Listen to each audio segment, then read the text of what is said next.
Colorado Rockies. Baseball at a whole new level. For ticket information, call 303-ROCKIES.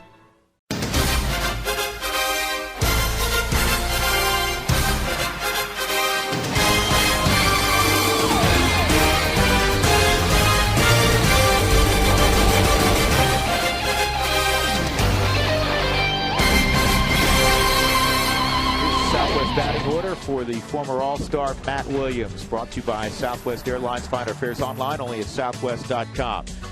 Again, it's Anthony Rendon, Jason Worth, Adam LaRoche, Ryan Zimmerman, same as last night. Bryce Harper, the unhappy 6-hole hitter. Ian Desmond, 7. Jose Lobaton batting 8th. And Tyler Matzek ready to go as you take a look at his ANOVA numbers. Painless outpatient treatment of prostate cancer. Visit ANOVACC.com. 2 out of the 4 outings for Tyler. He's not walked anybody. And that last start against Milwaukee, he really rebounded, because 3 of the 4 starts to me have been really good. You know, he had the bad one, but he rebounded, figured out what he was doing wrong in that start. And now he's coming out tonight and already at 93, and we'll see that jump up maybe to 95 with the fastball. His slider was impressive against the Brewers. Again, no walks in 2 of his 4 starts. Here's the 1-1, and that's fouled off. 93 is what he's been working at. It's his average fastball, and as Huey mentioned, he'll run it up 95. We've actually seen him flash 96. This is his first start, a little bit extra adrenaline. He'll throw it 64% of the time, the fastball. That's enough. If you can cut it, you can work, you know, inside the left-handers, inside the right-handers, command the corners. 1-2, good slider. Span didn't bite at it. Here's the arsenal for Tyler Matzek and how frequently he utilizes each of the 4 pitches. Yeah, and the slider, but the changeup also comes into play to right-handers, where he'll turn it over and work it away. Haven't really seen the curveball utilized much, but that's okay. You're still getting your feet wet. That's back up the middle, a base hit. So a leadoff single for Span. That'll bring up Anthony Rendon. Quickly a look at the Rockies defensively, brought to you by Excel Energy. Visit responsiblebynature.com to learn more. Dickerson's in left, Stubbs is in center, Blackman in right. And again, it's Wheeler at third, Tulowitzki, LeMahieu, Morneau. In the infield, Michael McHenry doing the catching this evening. The Nationals, with their win last night, are now 25-17 at home. Still trailing Atlanta by a half a game.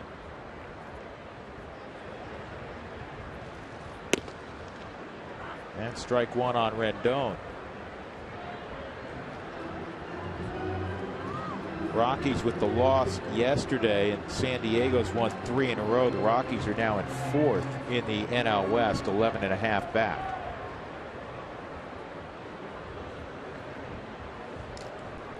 San Diego already beat Cincinnati today.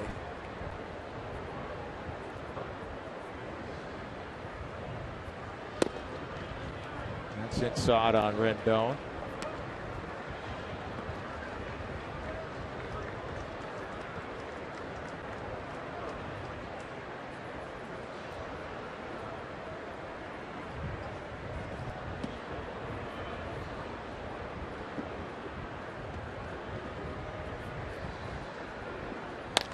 And that's back up the middle. Could be 2. There's a flip.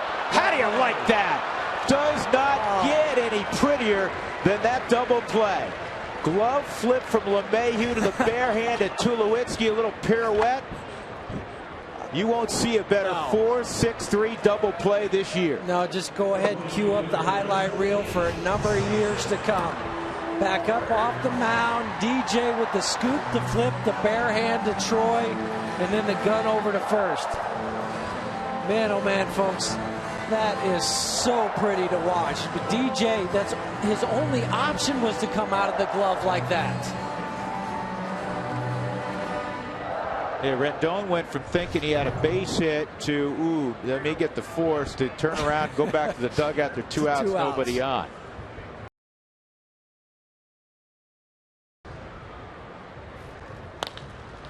Fastball in the air to center field, left center, and Stubbs going back near the wall will make the catch. Good running catch by Drew Stubbs. There were a couple hits. There was a gorgeous double play turned by the Rockies. And no scores. We go to the second.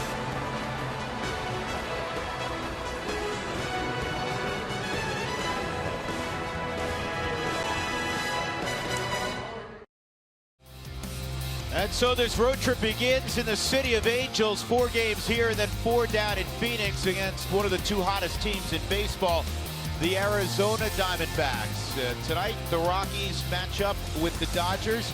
The Dodgers have lost 11 out of 12, but they still have a commanding lead in the NL West at 92-47. The Rockies trying to hold on to that final playoff spot in the National League. Clayton Kershaw, just his second start, returning from the back ailment that had him miss a month and a half worth of baseball. Southwest batting order that he'll face tonight for Buddy Black. Charlie DJ, Nolan Arenado. Nolan's had a lot of success, in fact, against Kershaw. Mark Reynolds, Gerardo Parra, surprisingly left on left, has really done well against Kershaw. Then it's Story, Cargo, who's really started to heat up, Jonathan Lucroy, and John Gray. So we're set for baseball. We are glad, as always, that you are along with us. He is 16-2, and even having missed almost a quarter of the season, he's tied for the league lead in wins with Zach Greinke, his former teammate. This is Cy Kershaw. That's who it is. This is the guy. This is the best pitcher in baseball for so many reasons. One of the interesting things about him and his success, we talk so frequently about guys having chase pitches and you got to keep them in the zone. Kershaw stays in the zone, Spilly. He does not walk a lot of guys. This year is the highest home runs per 9 he's ever had in his career. A little bit over 1 per 9, but you still look at the strikeout rate. Over 10 per 9, a walk rate of less than 2 walks per 9. The guy will compete, he'll challenge you, and his stuff is as good as it comes. 2-0, and Charlie fires at a pitch that may have been up, a rare 2-0 count. You don't see many of those from Kershaw. And I guess that was there. Charlie knows the strike zone well. Charlie's had some success also against Kershaw. 12 for 45. He does have a home run against him. Yesterday, 2 for 4, double, and his 34th home run of the year. Best leadoff hitter in the game. 2-2.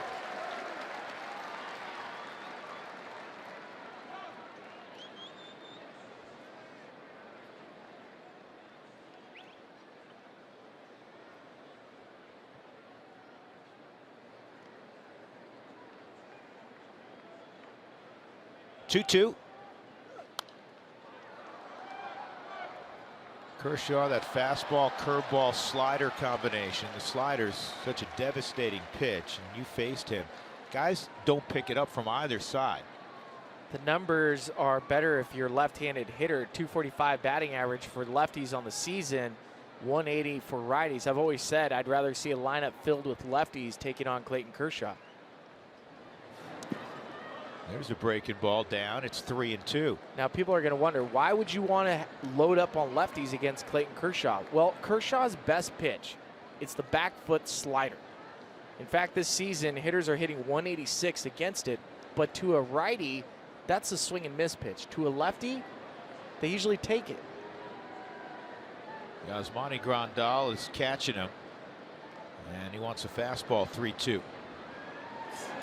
And a base hit up the middle. That is an extraordinarily good at bat, which you are used to seeing from Charlie Blackmon. Works the count full, got a pitch he can handle, and the Rockies have the leadoff man aboard against Kershaw, who in that return in San Diego, as Philly mentioned, allowed only 2 hits. Gotta love the at-bat from Charlie Blackmon on the Subaru Supermo. You see where the pitch runs off of the location that Yasmani wants it. And just grinding the at-bat. This is why I like tonight's matchup for the Rockies. The Rockies as a group, 279 batting average against lefties. That's second best in baseball. In the top of the lineup with DJ, Charlie, Nolan, they've all been hitting lefties extremely well this year. Trying to build a run. DJ squared around. And it's old-time baseball when you're facing a guy like Kershaw. We've seen it. You have to get him in the first inning. Cannot let an ace settle down. Figure out what pitch works for him, how the movement of the ball is working that night. There was another game this year the Rockies had a chance to nick him in the first and failed to do so, and then he got dialed in. Good swing by LeMahieu. DJ hitting .316, among the league leaders in hitting. Number one, of course, is standing at first base at Blackman. DJ won a batting title a year ago.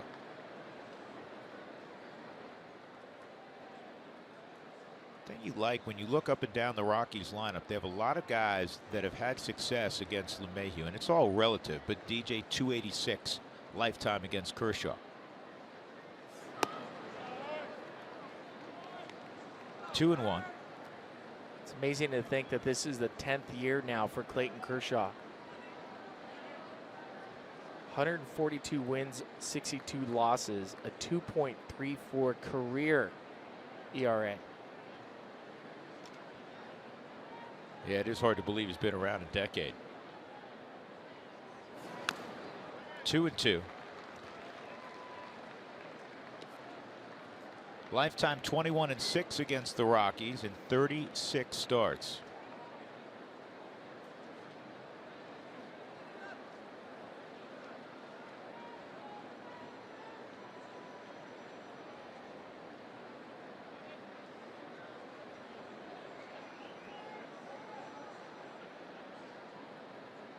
Charlie, real conservative lead, and that's inside 3-2. Home plate umpires Lance Barrett. Jim Reynolds is at first, Ben May at second, and Mark Wegner is at third.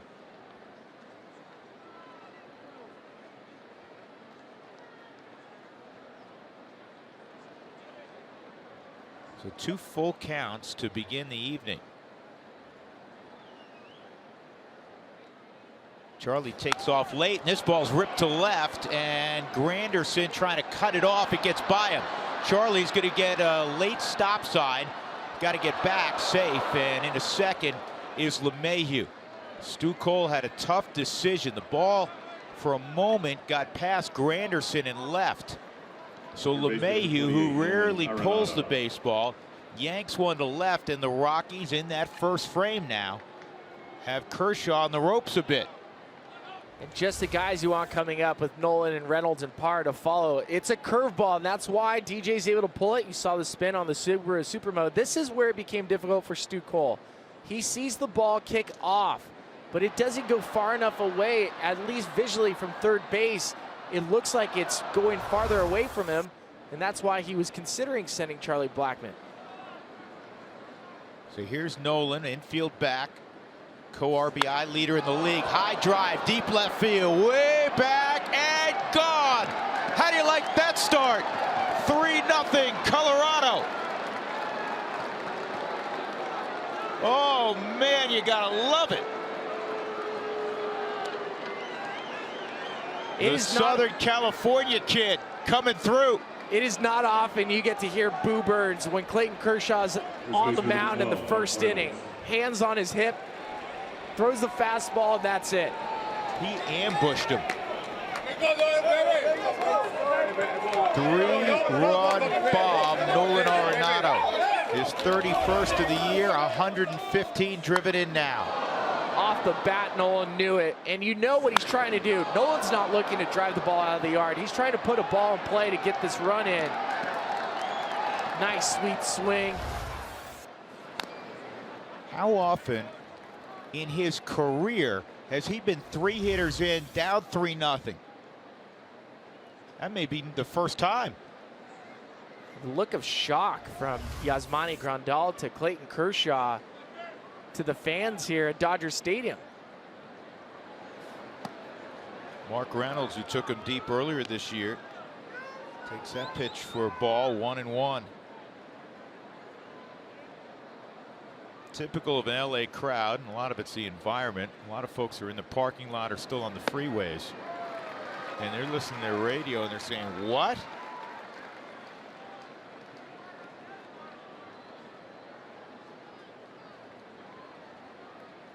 Single, double, bomb. 1-2, and a base hit the other way. Well, you mentioned the boos. Clayton Kershaw has personally never heard them. Fielder number 8, but the Dodgers, a team with 92 wins, who were well over 50 games above 500 about 10 days ago, they've started to hear them at home because they've lost 6 in a row. They've been swept twice by Arizona. And even though they're going to win the National League West, Dave Roberts assured everybody that that was the case last night. They're still up by 10.5 games. But all of a sudden, they're a little nervous with how their team is playing. You're close to pushing the panic button here in LA. And I think after the Diamondbacks came in here and had their way with the team. This ball is driven to left center field pretty well. Granderson will get over there and make the catch. The Rockies have put 5 really good at-bats together to start the evening.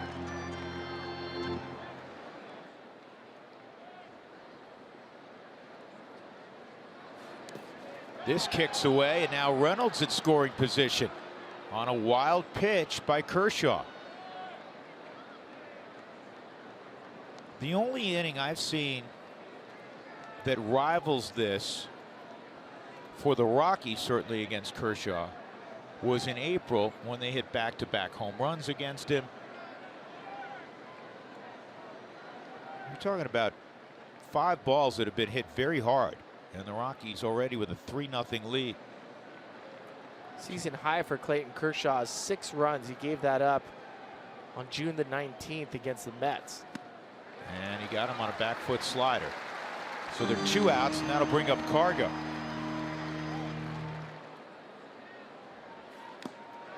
And he struck him out. Foul tip. Grandal held it. Tremendous first inning for the Rockies. A base hit by Blackman on a 3-2 pitch. DJ a double on a 3-2 pitch. And then on the first pitch, Nolan Arenado, 3-run blast.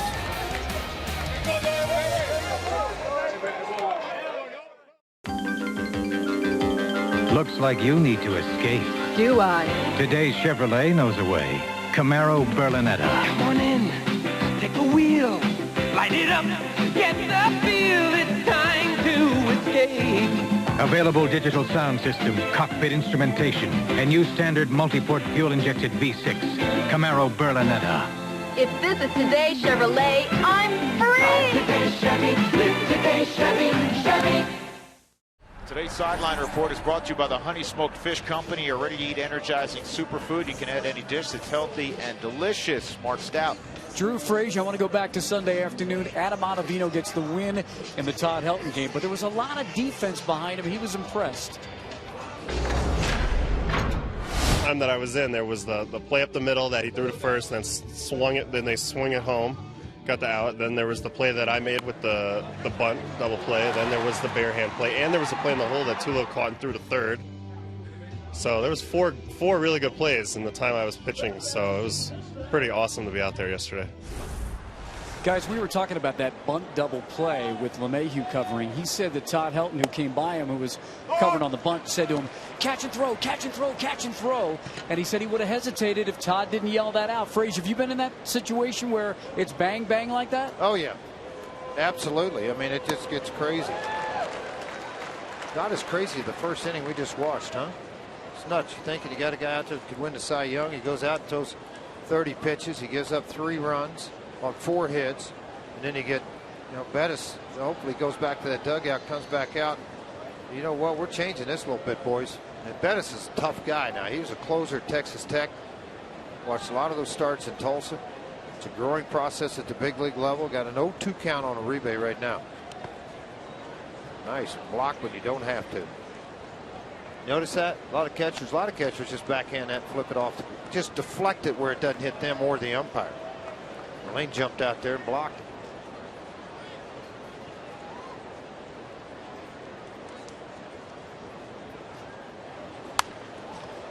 Fouled off.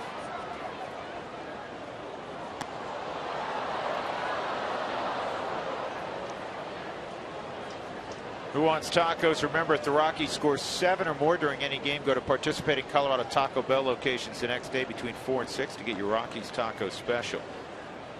1 and 2 on Uribe, and this is fouled off. Normally does not handle the breaking ball away like that very well.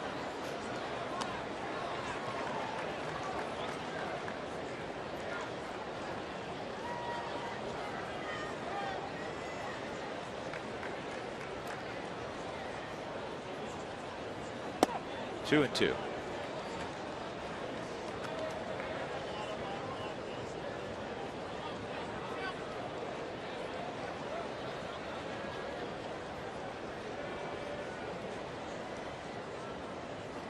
And he got him on a curveball. Second strikeout for Bettis.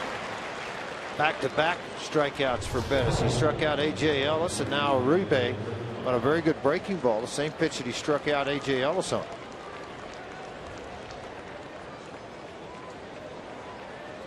Nice.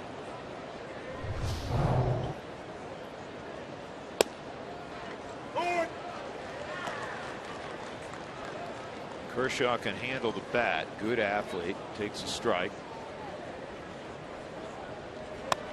Takes another one.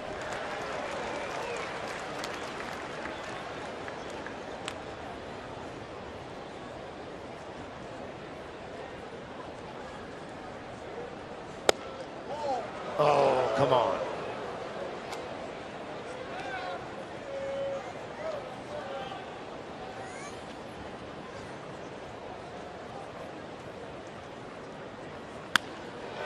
And Kershaw lines a breaking ball in the center field.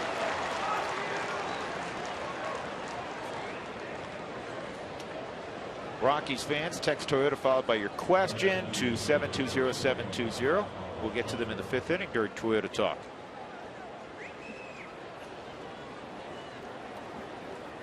Get out! No, Mikey, gotta go. Don't play with the navigation system. Just stay off of it. He has way too much fun. Mike Rotello, who worked on the radio side for a couple of years with Jack and Jerry, and now works with us and TV. Oh, okay. Well, he's having way too much fun, Drew. I'm not sure what he's doing. He's having fun. Enjoying life. Here's the 1-0 on Crawford, and that's poked to left field, a base hit. 2 on and 1 out. And it'll bring up Yasiel Puig.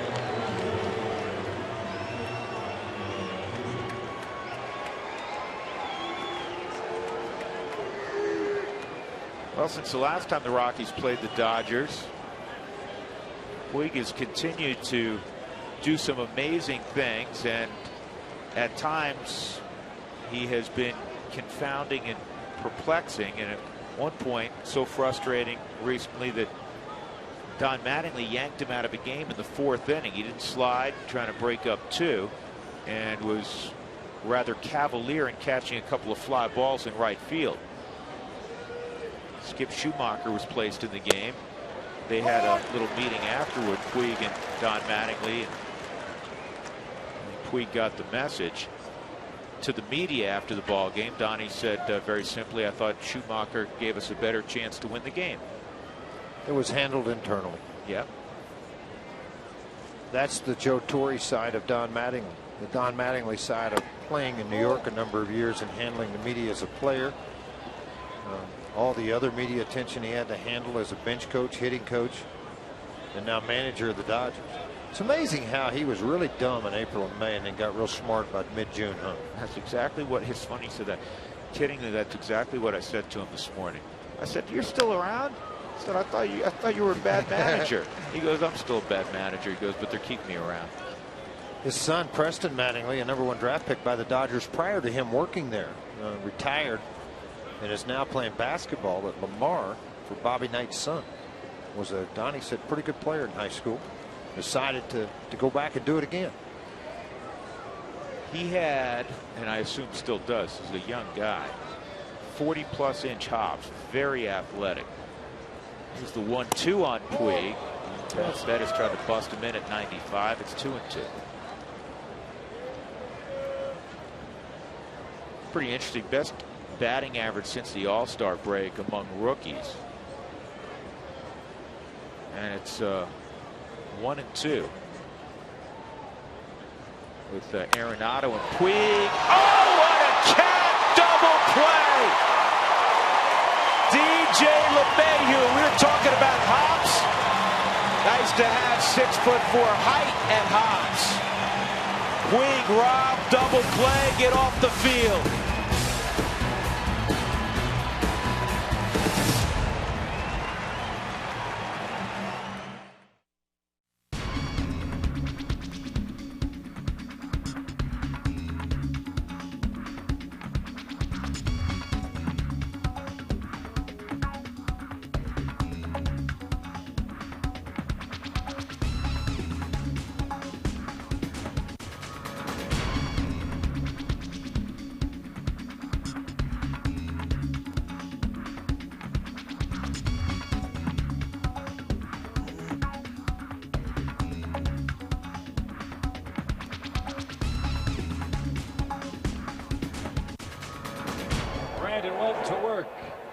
Abre la tercera entrada en el Chase Field en Phoenix, Arizona. Pitcher contra pitcher. Hace un momentito Francis ponchó a Webb. Y ahora están al revés. A ver qué hace el derecho. Viene para home y se queda ahí a la altura de las rodillas para que le canten el primer strike. 188 con 3 impulsadas en la temporada regular y de 2 nada en contra de Filadelfia. Es un partido de la serie divisional. Le acerca la pelota a Webb. El ganador del Cy Young el año pasado en la Liga Nacional. Y otra vez candidato. Sí, muy buenos números, 18 victorias, 10 derrotas, 3.01 su efectividad, esa racha de 0 ya comentada. Un pitcher estelar sin duda, Brandon Webb, que está aquí tratando de colocar al frente a los Diamantes en la serie de campeonato. Recuerden a ganar 4 de 7 partidos.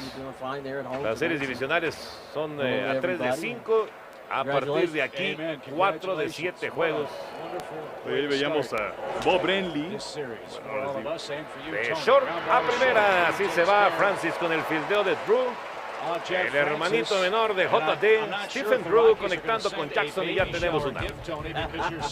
Y bueno, aquí tenemos a Tony Gwynn. Y lo que pasa es que, bueno, es una serie de cuestiones aquí porque él es el hijo de Tony Gwynn, que el martes se acaba de convertir en papá, por lo cual convirtió ya en abuelo a Tony Gwynn. Y Bob Brenly, a quien veíamos, él dirigió a los Diamantes de Arizona en aquella serie mundial del 2001, que, bueno, fue fantástico en contra del equipo. Exactamente. Ahí estuvo Brenly como piloto, que por cierto nos platicaba Rubiel Durazo que prácticamente no tenía comunicación con él. Y prácticamente se bajó también del palco Brenly para tomar al equipo de los Diamantes y llevarlos a serie mundial y ganar. La línea que va de hit, cuidado con la velocidad, va para la intermedia, no. Solamente fintó con la velocidad de Taveras. Ya sabía Burns que tenía que apurarse y qué clase de vuelta dio ahí el dominicano, pero finalmente regresó. Así que sencillo con un out. Corredor en primera para los Rockies y el japonés Kazuo Matsui viene a batear. Ryan Spielberg se fue a la banca para dejar su lugar a este Willy Taveras, que ya lo conocíamos de su enorme velocidad, su gran rapidez desde que estaba con los Astros de Houston. Ahora está retornando con los Rockies de Colorado y con su imparable representa la potencial carrera del despegue. Oye, abundando con lo de Brenly, de esas cosas raras, ¿no? En su primer año como timonel gana la Serie Mundial, que fue lo que obtuvo en ese año de 2001 frente a los Bombarderos del Bronx. La gran diferencia en aquellos Diamantes de Arizona, pues el 1-2 del picheo. Nada más Randy Johnson en plenitud y Kurt Schilling también en plenitud. La gran unidad, como le decían en aquel tiempo. No, pero imagínate con esa combinación. Bueno, y de hecho los dos compartieron el título jugador. Bueno, es que Randy Johnson se fajó en serio en aquella serie mundial, ganó 3 partidos en ese clásico de otoño. Uno en relevo. Sí. Una gran serie mundial aquella. Ahí está Randy Johnson. Al fondo se alcanza a apreciar. Lástima que esté fuera de circulación. El pitcher se revira quieto en primera. Taveras es peligrosísimo en los senderos. Y lo sabe muy bien, güey. Bob Melvin, el manager de los Diamantes de Arizona, fue un catcher de esos de medio pelo en sus épocas de jugador activo y alternó la posición con Bob Brenly con los Gigantes de los años 80. Ahí andaba Bob Melvin. Así que son cuates. Sí, cómo no. Le quitó ese lanzamiento a Webb y le pasa el strike. Matsui solamente conectó 4 cuadrangulares en la temporada regular, pero pegó un home run con casa llena en la serie divisional, un batazo clave en contra de los Phillies de Filadelfia. Este Matsui lo recuerdan con los Mets, lo dejaron ir y ahora es parte importante de estos Rockies de Colorado como titular en la segunda base. Todd Helton esperando para ir al círculo de espera. Antes, Matt Holliday se está preparando para batear. Esto no es nada de Hideki Matsui, del equipo de los Yankees. Inclusive Hideki nació en Kanazawa y Kazuo nació en Osaka. Pero qué bárbaro, ha resultado un tiro Matsui con los Rockies de Colorado. Ahí lo tuvieron por Eli Marrero, ¿se acuerdan? Aquel Eli Marrero que vimos con los Cardenales de San Luis en otros años. Catcher cubano se va al corredor y ya no hay ni siquiera tiro, no, es una centella Taveras. Es un problemón cuando se te envasa Taveras. No solamente te tiene inquieto, sino que en cualquier momento arranca. Y no duden que también por ahí le intente ir a tercera. Es una pesadilla Taveras. Recuerdo una postemporada con los Astros de Houston. Cada vez que se envasaba Taveras era con una base por bolas, era como un doblete. Mira cómo le brincó ahí la pelota. Lo ha visto para la izquierda, la pelota pica de hit y los Rockies van a tomar la ventaja. Responde Kaz Matsui con imparable productor para jardín izquierdo. Anota Taveras y esto se pone 2-1 en favor de los Rockies en la parte alta de la tercera entrada. Respondiendo el japonés y con la velocidad de Taveras no hubo problemas para llegar a la registradora. El nipón tuvo 37 producciones en la campaña regular nada más, pero en lo que ha sido el playoff ha estado fantástico. Vuelve otra vez a hacer daño y toma la delantera a los visitantes. Machucón de Holliday de Fairball, la dejó pasar ahí el tercera base. Tuvo la posibilidad Reynolds de tomarla en terreno de foul. Le dudó y finalmente esto se convierte en un infield hit. Aquí está otra vez.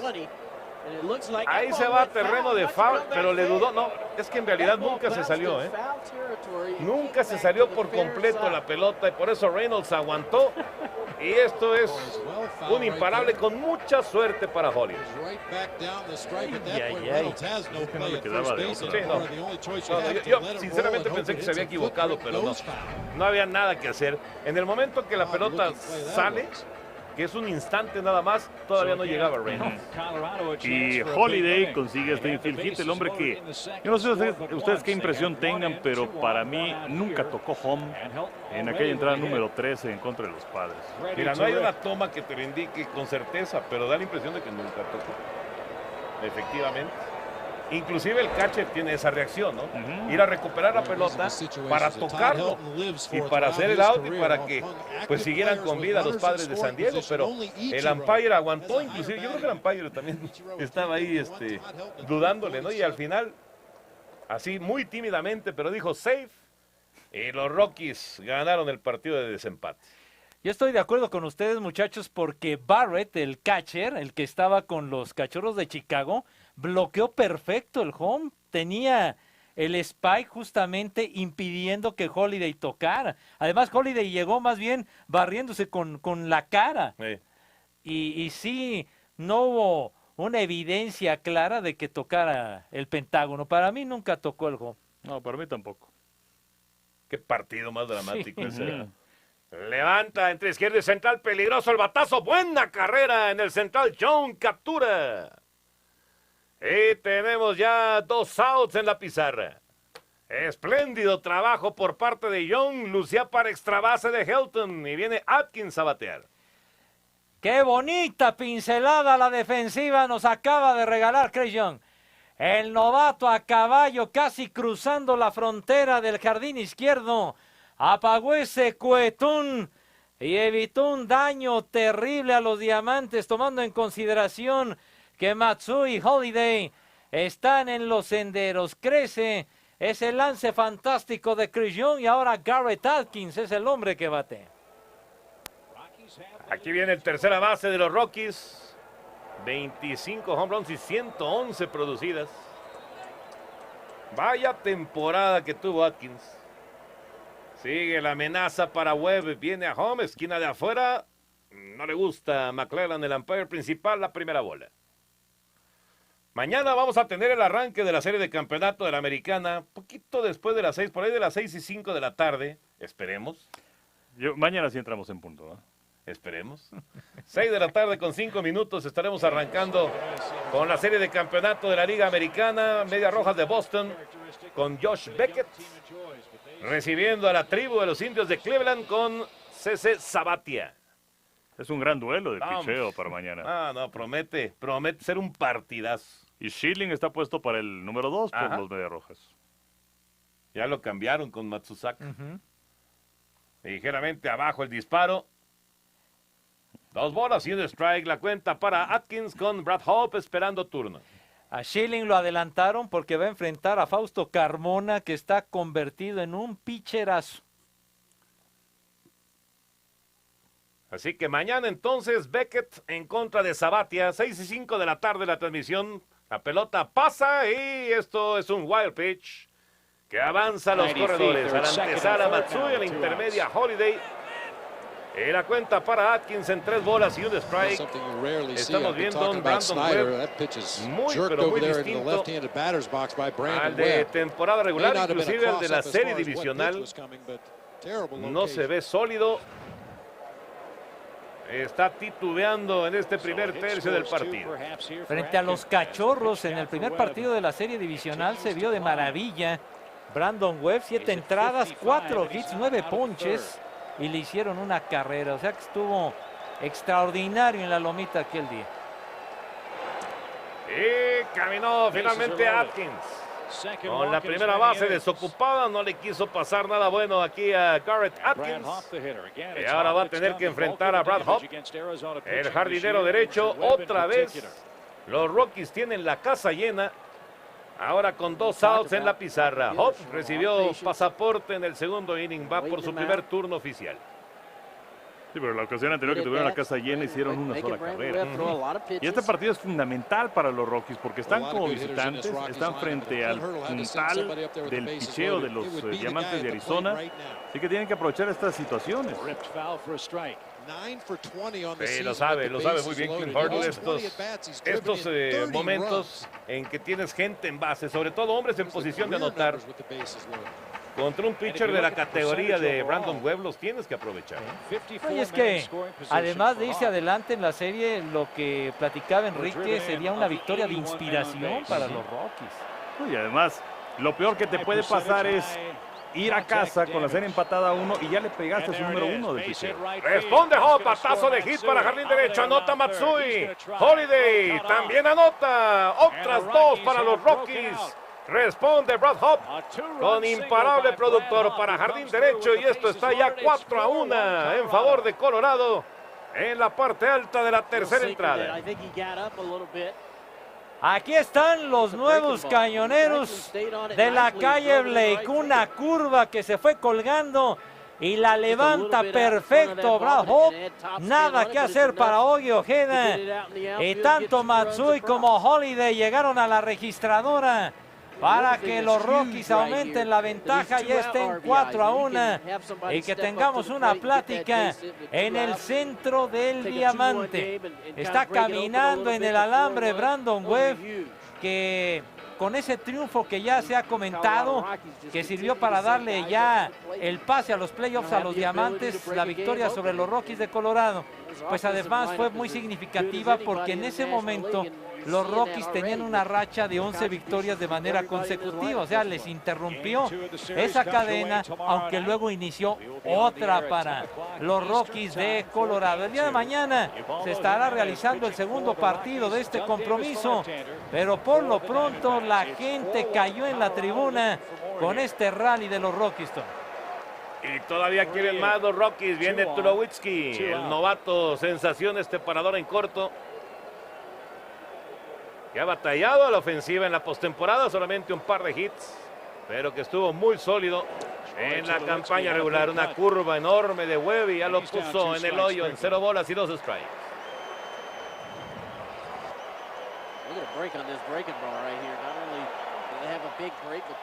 Tiene un enorme armamento Brandon Webb. La velocidad de esa curva muy venenosa, y aquí está la gente tratando de levantar a su pitcher. Sale rola por tercera, buen trabajo. Reynolds tira al inicial y cayó el tercer out. Excelente trabajo de Reynolds en la antesala para los Diamantes. Sin embargo, con 3 grandes carreras, Colorado toma la ventaja después de 2.5. 4-1, adelante los Rockies.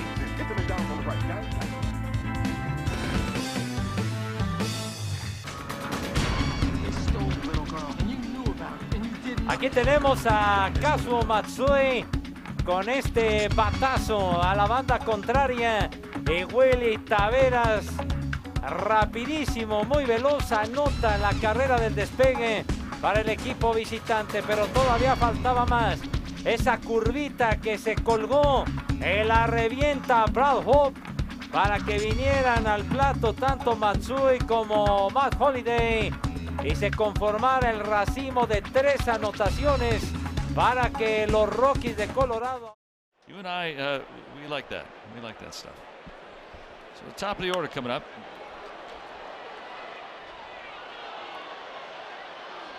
Sharing is caring. That's a nice hat. Mm-hmm. I wonder if the Rockies have like a mountain range hat or something like that, you know. We got a cool hat we could wear, right? But what do Rockies fans wear for, you know, something that I guess that would be, you know, what they'd have to wear, right? It's just, yeah, like that mountain range at the top of their scoreboard there, right? Could maybe make a triangular hat out of that. What like a gnome hat. Yeah. Would look Rocky, or could. Dickerson strikes out for the 2nd time today. Yeah, like that, but just a whole hat of mountain.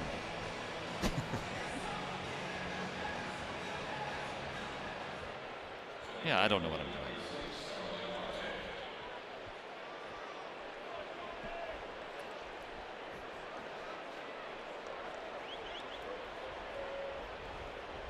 Fans?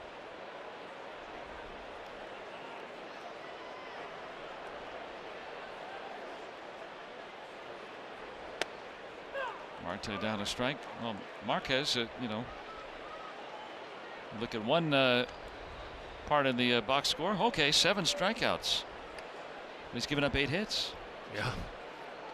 Kind of an interesting line so far. Very much so.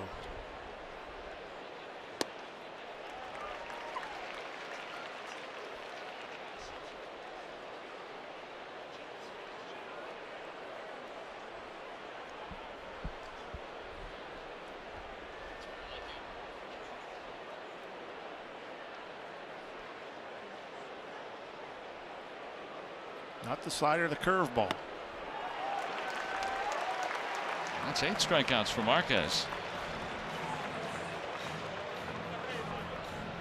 Marte's been down on strikes twice. And that's kind of the price you pay when you hit the fastball hard, the first one you see. You don't get any more.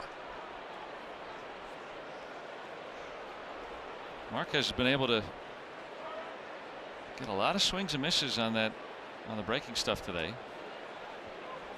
which it seems like he's throwing more and more of as the game's moved on.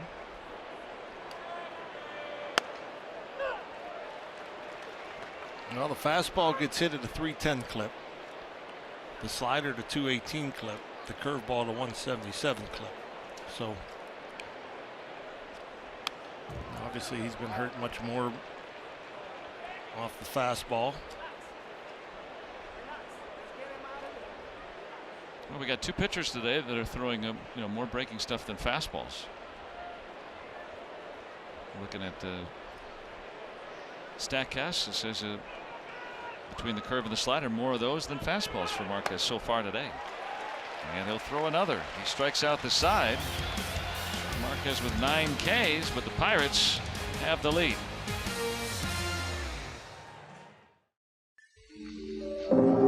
Create a car to conquer the wind. A car that lets you slip off the commonplace and experience driving excitement as never before.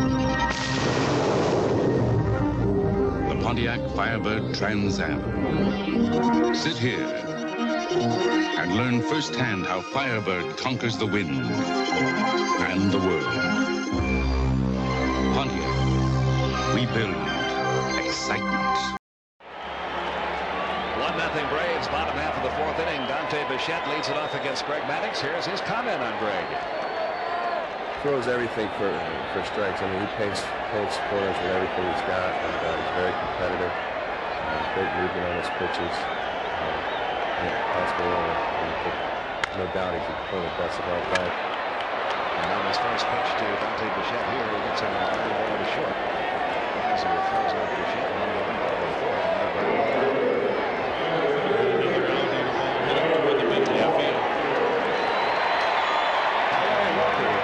Second his first time up. And when you look at the success of the Colorado Rockies this season, you have to give a lot of the credit to this guy. They certainly do. Yeah, you look at the Bichettes and the Marquez and the Castillas and the great years they had. But the one thing they didn't have until they got Larry Walker was a left-handed power hitter. And he gave them all of that. And then some. Plus his outstanding defense at the edge of the field. Here's the 0-1. Inside, 1-1 strike. To look at that record that the Rockies tied the 77 Dodgers with Bobby Smith, Say, and Baker. The only other team in the history of the game with 4 24 home run now. There may be a year here in Colorado sometime where they will break that record and have 5. That would not be surprising. 1-2. Just off the inside corner, 2-2. Walker also telling his teammates that he had an added incentive to get to postseason play this year because he would have gotten there last year had there been a postseason with the Montreal Expos. What a year they were in. There were 6 games up in Atlanta when the season came to its abrupt end. Maddux is not quite getting the movement he's used to on that pitch. He gets that pitch called a strike so often. And he throws it inside to a left-hander and he comes back to the corner. He's 3-2 on the ball with foul on the right side. Still a 4 count, 3-2 on Larry Walker. Rockies are getting some good swings at him, and I would not be surprised at all if they would break through.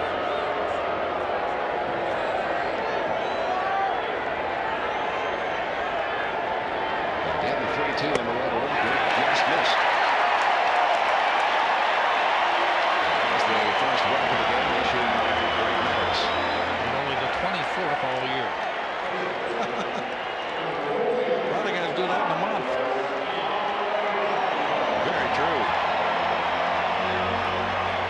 What is that, 24 walks now in 214 innings?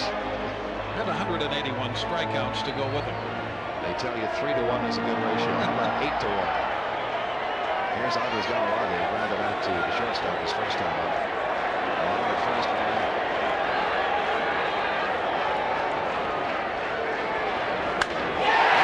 Deep right center field. Marquez Grissom is not going to get this one. Off the top of the wall. They're going to hold Larry Walker at third, and a long single is all Andres Galarraga gets out of that. But he ain't really hurt it. He is not a slow runner when he's healthy. Another pitch that was up a little bit. He's just not quite getting the movement he's accustomed to.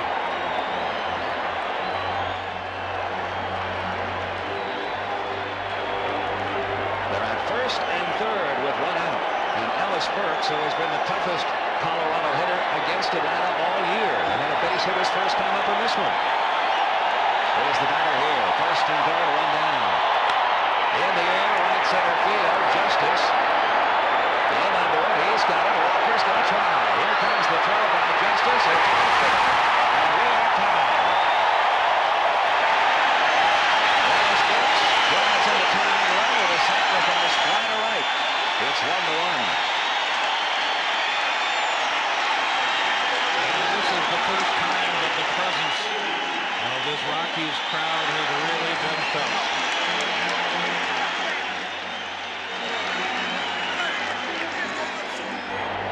This ball was not hit that deep, Larry. No, and at normal altitude there may have been a play on Walker, but Walker runs really well. And the throw was a little bit off.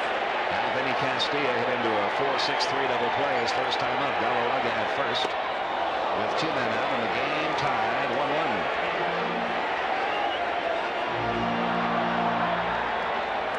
And right now, let's get an update from Hannah Storm in our studios.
A's fans are smiling for the pitcher. You know what? But you could come to a baseball game and still have a good time. Yeah, I agree. I mean, you're right. That's a great call by you. Absolutely. I mean, you come to the park and just, I mean, it's open air. It's not, I mean, just think if you're indoors at the Metrodome or at Tropicana Field where you had to be indoors to watch a game. So now that group, look, now those are all A's fans. A's are losing 11-2. It's not a good ball game. They're having a good time. That's right, and that's what it's all about. Come out, have a group gathering, and always something to smile about. It's kind of like our TV crew. It's not going well right now, but we're still going to have fun, right? Only if the A's do something. Close the gap a little bit. First pitch to Kurt Suzuki is in for a strike.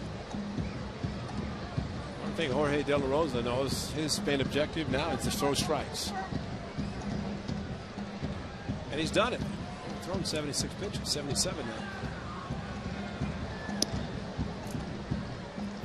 As you saw at the bottom of that note, has retired 8 in a row. Suzuki, a 2-run single in the third to bring home both the A's runs. That made it a 5-2 game, so the A's had themselves back in it. You know what I'm hearing in left field? The drummers, they've not been here for a while. It's been kind of quiet. There they are. They're trying.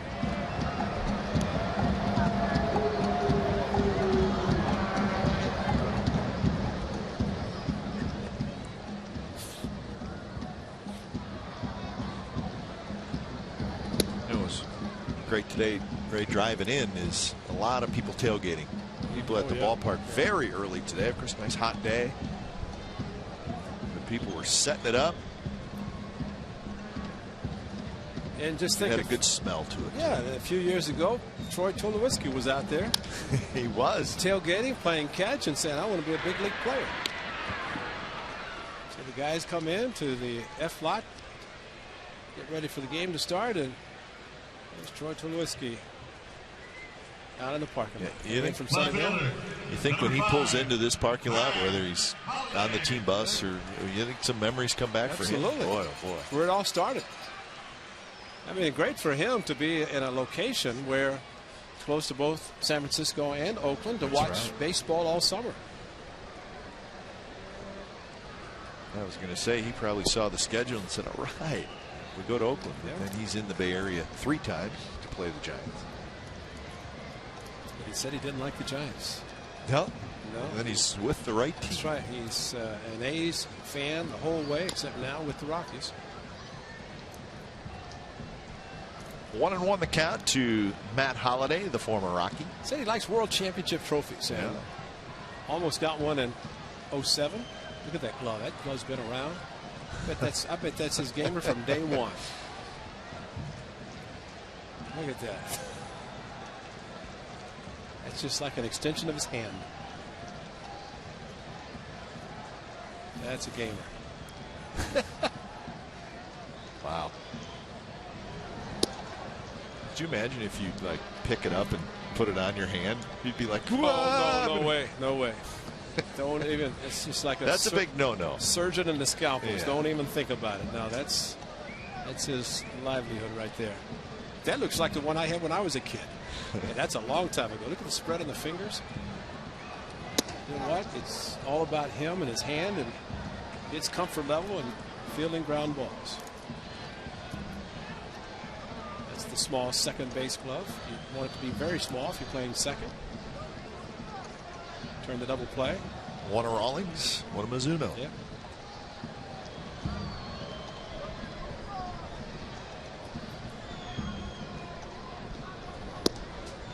Very close pitch. De La Rosa thought it was a strike. So a full count.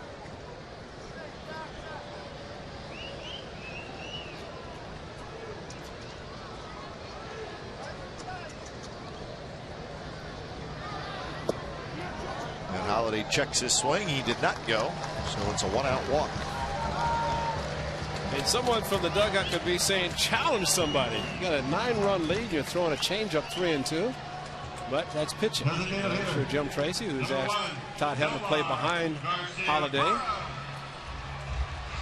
to hold him on, but that was a changeup trying to get Matt Holliday to chase. He held up and walked it. So here's Garcia Parra. A couple of ground outs tonight for Nomar.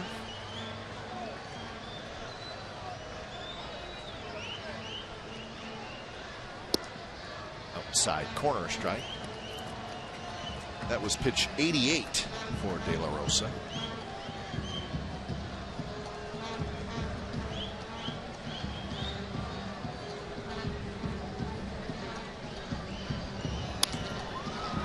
In the hole, and that's a base hit for Garcia Parra. 2 on and 1 out for the A's, and Jason Giambi will hit.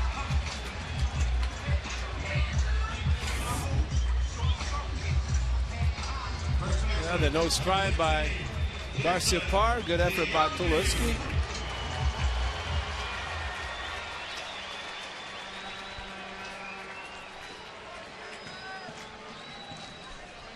Well, the A's looking to string a bunch of hits together.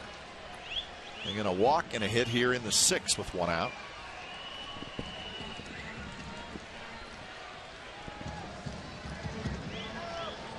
Giambi 0 for 2. Trying to get Jason going. 1 for his last 16.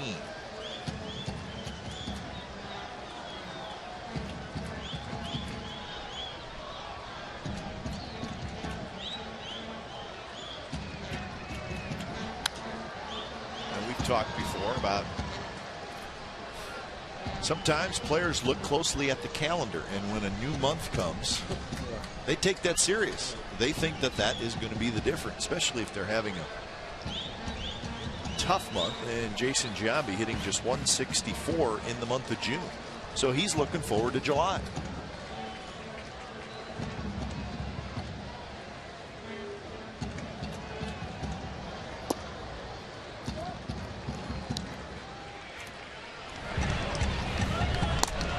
That is Matt Daly, the right-hander.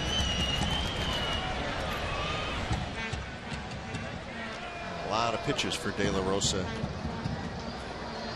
in this inning. Did have a fairly economical fourth inning and fifth inning.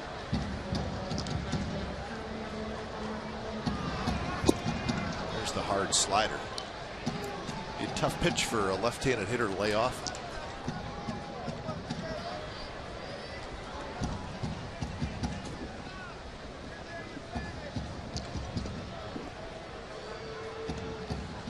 One thing De La Rosa could do is kind of speed up his pace.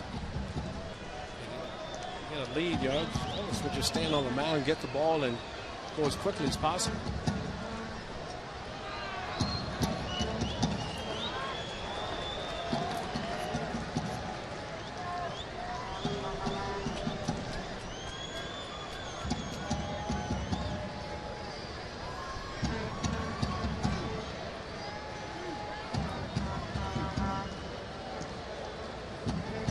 Setting up high, and it turns out to be a slider. See Phillips raise his glove up. May have been trying to deke the runner at second, maybe. Could be helping Giambi. Ends up being a good breaking pitch. A little bit off. Jason out in front, swinging over the pitch. So that is strikeout number 5 for De La Rosa, and 2 outs for Orlando Cabrera.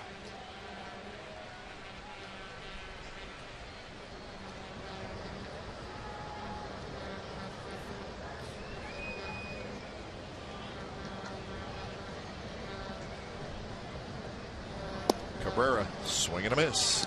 De La Rosa took a little off. This game and the Mariners Dodgers game, the only 2 still being played. Everything else is done around baseball today. Seattle with a 4-1 lead over LA in the 4th inning. Center field, that's the base hit. Holliday around the bag. The throw to the plate is in time, but he's out. Boy, it looked like Holliday got in. But Tim Timmons called him out. Carlos Gonzalez with a very good throw to the plate and a very close play.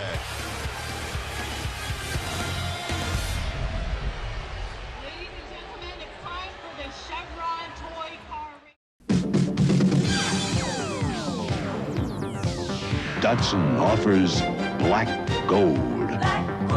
The 10th anniversary Datsun 280CX. Very few will possess its limited number. So lavishly appointed, there are virtually no options.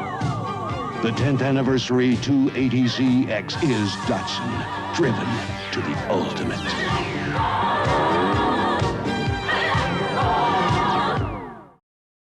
Now the Rockies are down 8-5 as they come up in the top of the 7th, and they'll face one of the top setup men in baseball in Archie Bradley. It'll be Blackman, Arenado, and Story. Charlie is 2 for 3. Nolan is 2 for 3. That's so impressive for Archie Bradley because he comes into the highest leverage of the lineup. He's going to eat up the Rockies' middle of the lineup as he often tries to do. It's the role that Lovello trusts him in. 48th game for Archie Bradley, leads the National League. 26 holds, leads Major League Baseball.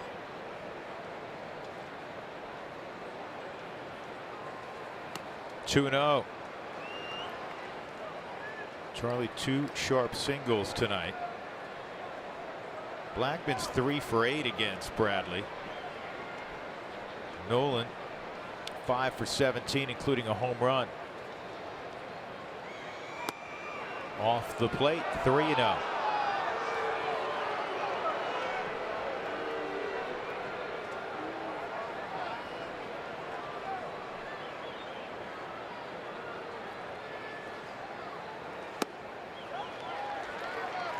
Three balls and a strike now.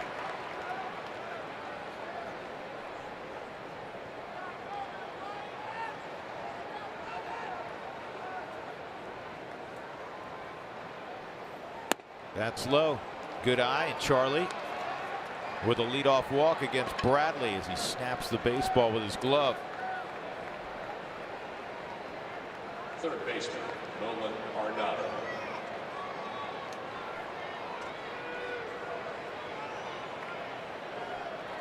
So here's Arenado.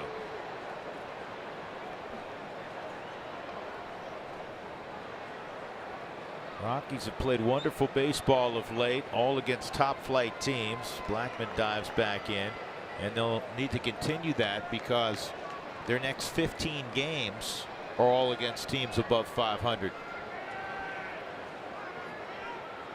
fact, in the second half, at least by win percentage right now, the Rockies will play the 4th toughest schedule in Major League Baseball. But they've played better against the quote-unquote good teams this year. And they were that way last year too, Spillet. You don't ever want to play down to the competition. It's not fair to say that in the major leagues, because everybody in the major leagues, you're an elite baseball player.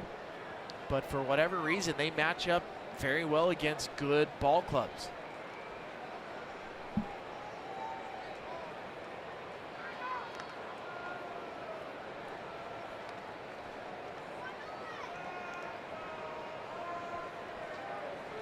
Some interesting numbers for Archie Bradley. You can say he's probably having a better season this year than he did last year. But his strikeout rate has gone down. His walk rate has gone down. Home run rate has gone up. He's pitching a lot more contact. This is a base hit up the middle. And Blackman is going to press the issue. He'll go first to third. Good base running from Charlie. Rockies have 2 aboard with nobody out against Bradley. Shortstop, 3-hit night for Nolan. There's been a lot of baseballs that had eyes tonight. Nolan hits this hard, but it's just finding so many holes through both defenses. Good job from Charlie understanding the situation. AJ's not going to really take a chance to throw him out at third to risk Nolan going up to second base. So here comes Trevor Story, the tying run.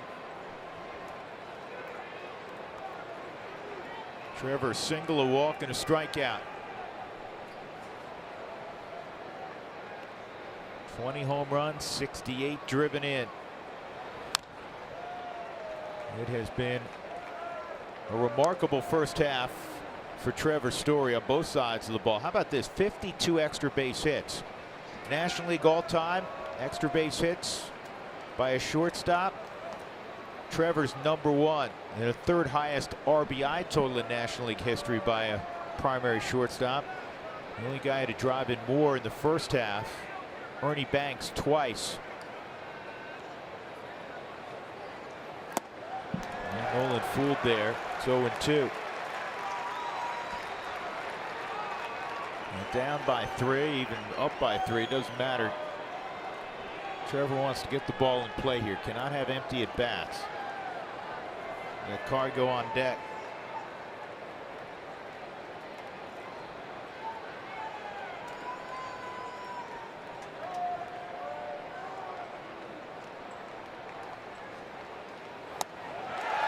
And Bradley on 2 pitches in strikes out Trevor. 1 out, and that'll bring up Cargo.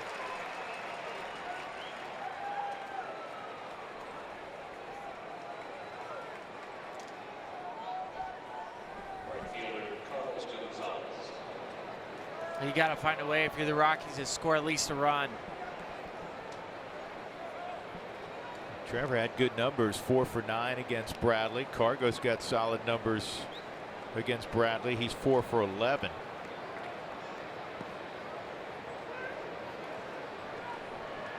This game does have that Coors Field feel. Cargo with a base hit the other way. That'll work. It's 8-6. And it's bobbled a little bit. Cargo's going to try to move up. He will. Ball gets away for a moment. Nolan not able to move up as it was backed up by Goldschmidt. But now the Rockies have 2 in scoring position, including the tying run. Carlos Gonzalez coming through. This inning, the Rockies' aggressive base running is coming to play. Think back to Charlie Blackman going first to third, how important that is. Nolan going first to third on a ball kid to David Peralta's left, who is known for having a great arm. He's a former pitcher. But Nolan pushes the envelope, goes first to third, and it forces David to try to make a play. And unfortunately for him, he gets eaten up by the ball. One out, Ian Desmond at the plate. Single and an E7. Cargo's 42nd RBI. Desi 1 for 3, had a double back in the fourth and a run scored. Rockies getting after Archie Bradley. Just the third time he has been scored on in his last 24 outings. He had an 0.87 ERA over his last 23. Trust me, the Rockies will keep fighting back. It's 8-6. We've witnessed this all year long.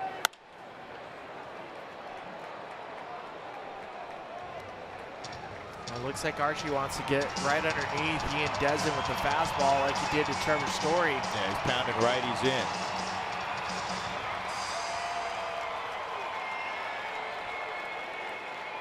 Do you cheat in these situations? No, because then it opens up the entire half of a plate.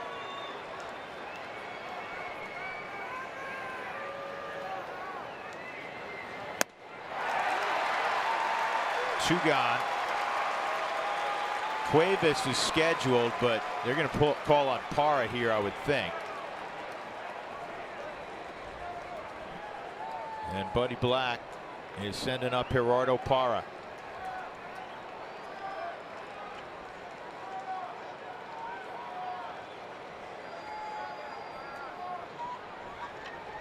This makes perfect sense. It's a veteran left-handed bat who's been so good with runners in scoring position. Mike Butcher's going to go out and say this frequently the last few years. It's going to be a review of a scouting report. Archie Bradley's their guy. He's not going anywhere.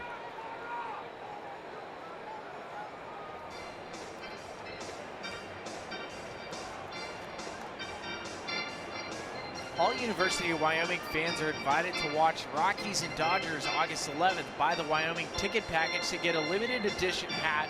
Rockies.com/Wyoming.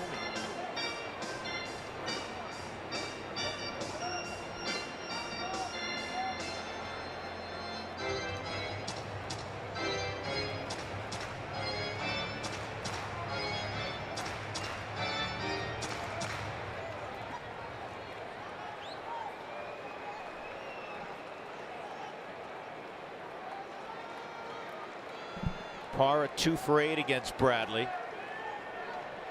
One of the best hitters in the National League this year with runners in scoring position.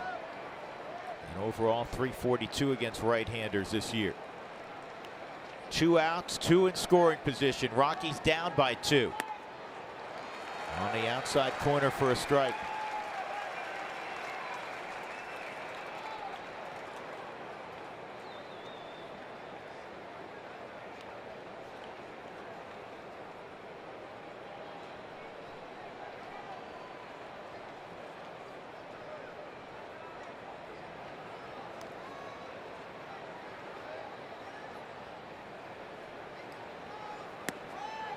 One and one.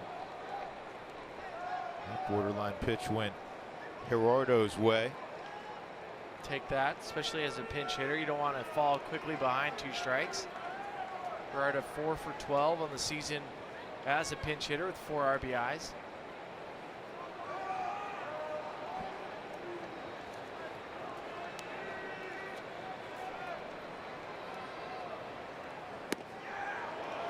And another borderline pitch called a ball. 2 and 1.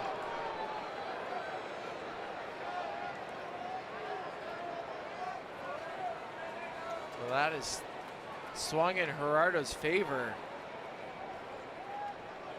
Think about those 2 pitches, and it's kind of a frustrating set of sequences the last inning. If you think back to the pass ball, the throwaway, even missed opportunities this inning not to get an extra run in with an out.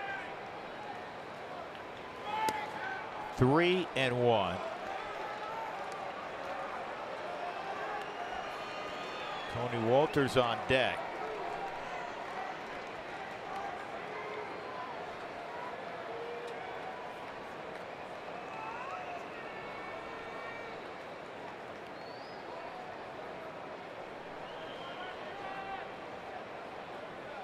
Nolan at third, Cargo at second.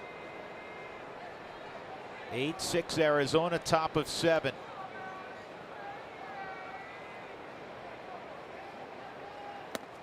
Ball 4. That will load him up. Bradley was being careful with Parra. Not to dismiss Tony Wolters, but not the same resume offensively, certainly. That's tough for a hitter, too. As a pinch hitter, you want to come out firing. And Gerardo being very selective, especially with guys in scoring position. You want to be the guy as a pinch hitter to drive them in. Take the baton, pass it to Tony. Let Tony 3 bags do it. That would work well here. Tony 0 for 2. He's hit by a pitch. Blocked by Alex Avila. 1-0.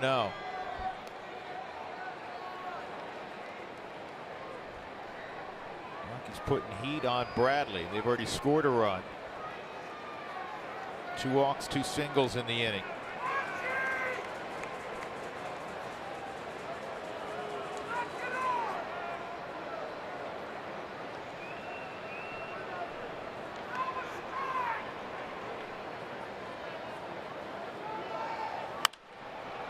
Good swing, 1-1.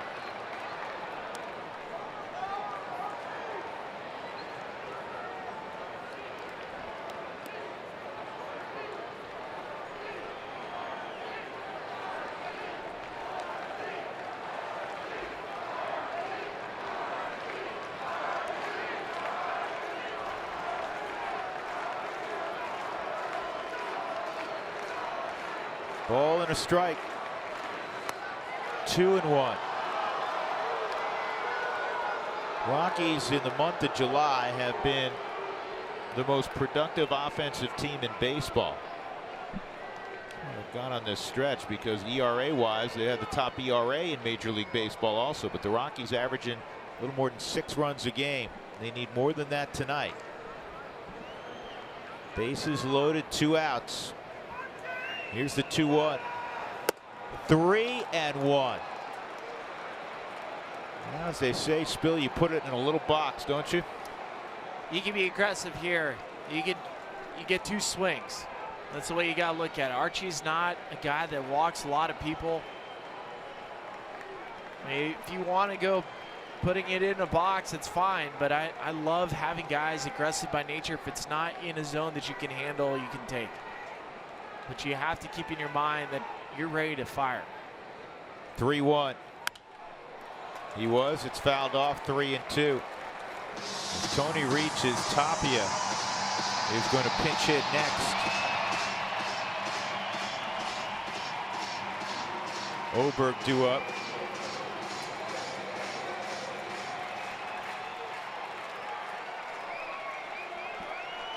Well, you know it's a fastball. Be a shock if it's anything but, right?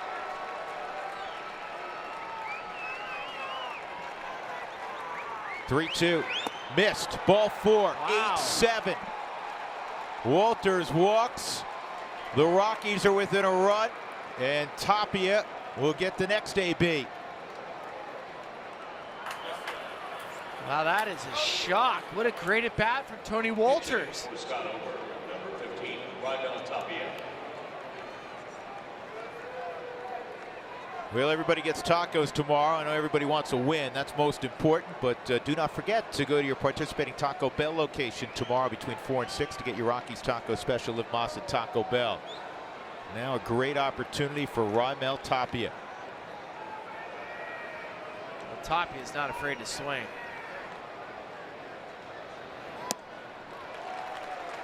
Oh and 1.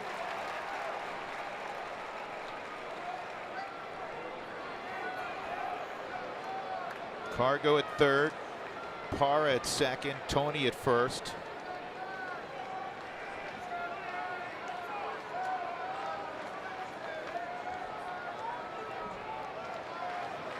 Tapia fouls that pitch off. And it's 0-2. Bradley has been far more comfortable in this outing. Arm side. He has not delivered a strike really, glove side, this inning.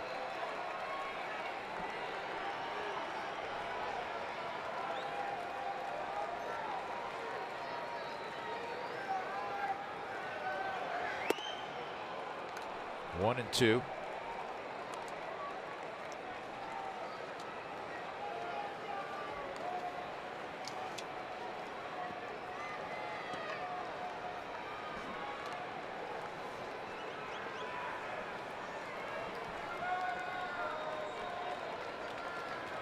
One and two on Tapia with the bases loaded. Rockies trying to take the lead here in the 7th.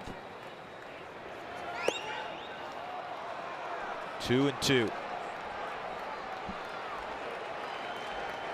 Archie Bradley's last appearance came July the 14th against the Braves. And if there was any thought of him working 2 innings tonight, that's out the window. That is out the window. The next pitch will be his 30th. Yeah, we've seen some rust on it, several of the players tonight. Tapia drives it high and deep right field. Way back, grand slam, Raimel Tapia. How do you like that? Oh my gosh. What just happened? What just happened this inning? What a moment for Raimel Tapia.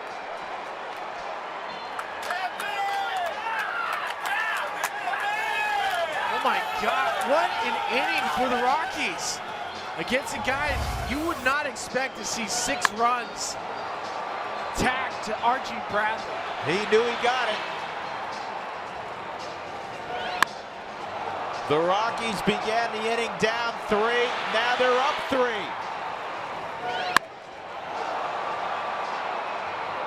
First home run of the year for Raimel Tapia.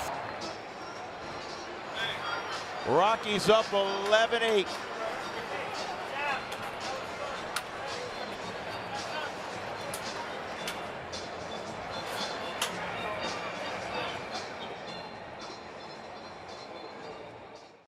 Let's go back to 2015 and show you the Rockies' top picks. These are the top 5. Brendan Rodgers is the shortstop. 3 shortstops were picked at the top of the draft. He is currently playing for Asheville, and he has played well. In fact, just had a big game, guys, where he went 3 for 3. Here are his numbers at Asheville, playing in the Sally League, and named an all-star recently as well. So that's what the Rockies did last year. The draft just underway this year as we go back up to Drew and Jeff. Well, the draft's underway. Ian Anderson, a right-handed high school pitcher, just went number 3 as Jaso fouls that off. The Rockies right now are on the clock. On the clock. They have some choices, and right now that war room is a fun place to be. A lot of activity and a lot of. And there's a lot of big names out there. Sure. Groom, the kid out of New Jersey, the left-handed pitcher who for a number of months was thought to be the #1 guy in the draft. This has popped up to center field. You have the kid from Kansas City, a high school kid, Pine, who's hit 102 this year. Some say they've never seen a high school arm like this. I've never heard of that. Yeah, he's out there. Another guy that was rumored to go in the first couple of picks. You have Ray from Louisville, who's a polished outfielder. Puck from Florida, who throws 96 to 98, left-handed, big kid, 6'6". Yep. So the Rockies are going to have the pick of a number of guys. I want to, it's too early to say slip, but some guys that were thought to maybe go in the first 3, and we'll have that selection here momentarily. Ian Anderson goes to the Braves. He's a New York high school right-handed pitcher.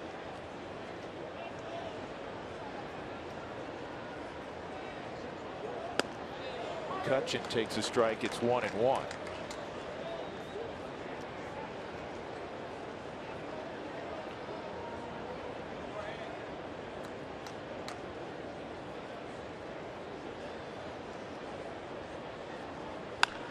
Line drive foul. Ian Anderson, the kid who just went, was interesting. Because of weather, he missed a number of starts this year. Then he pulled an oblique muscle getting ready for a start in the cold weather. He made only a couple of starts this year. It goes back to what you do the summer previous. Yeah. That's where you get a lot of the information on a player. It's a Vanderbilt commit. 1-2 on McCutchen. Did he went. go? Oh, not according to Ted Barrett.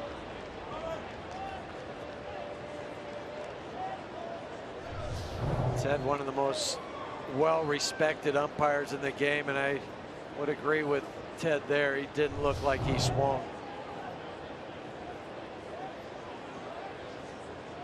2-2 on McCutchen. And a line drive, and Arenado couldn't get there, but no problem. Trevor Story was right behind him. That's 11 in a row set down since De La Rosa has come into the ball game. Wasn't hit particularly hard. Off the end of the bat. I thought we might see a tip drill. Something you see in football. I'd rather not see that in baseball. No, I would rather not see that either. Nolan said, my bad. Sorry about that. So 2 outs, and that'll bring up Polanco, who's 0 for 3. 2 strikeouts.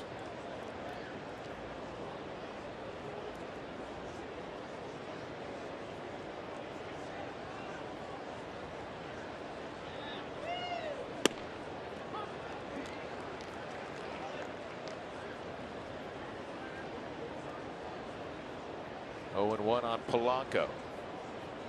11-5 Rockies here in the 7th. Shift is on.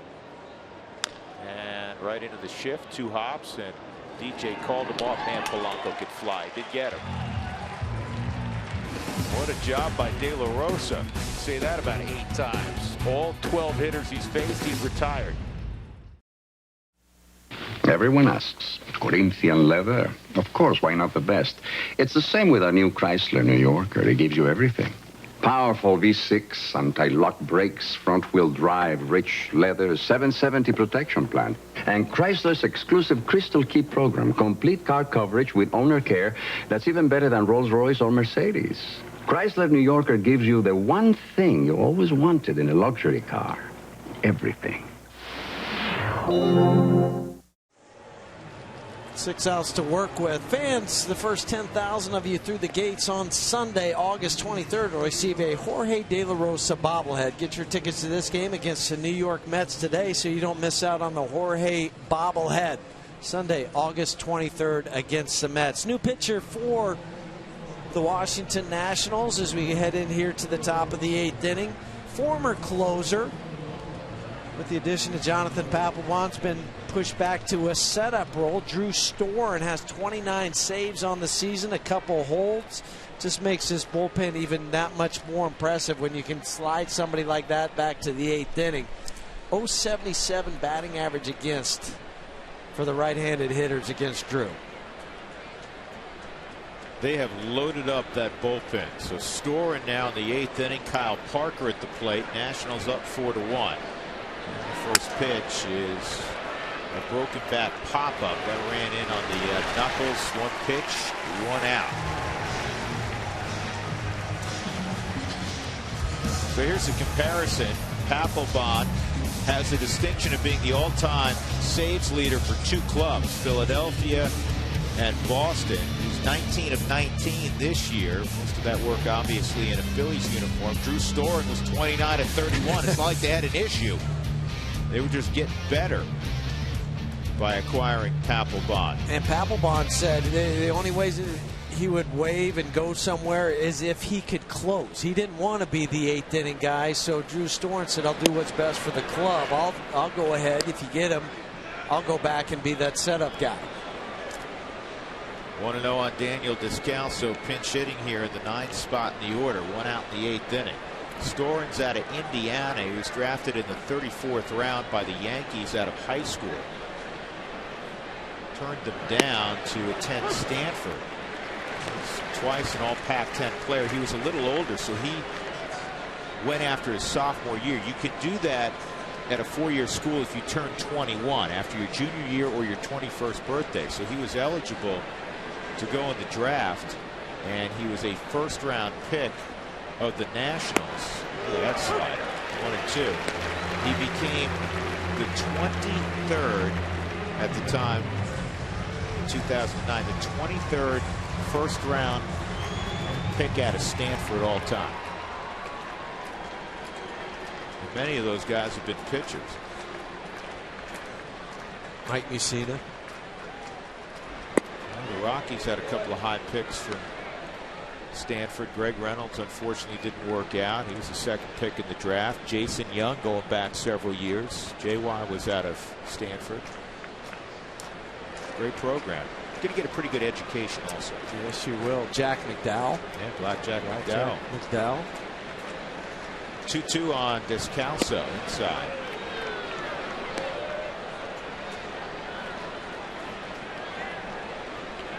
Soren has that delivery where he'll pause for a moment, come up and then pause, and then the exploding fastball. Right after he just gets started, right there. And a walk to Descalso.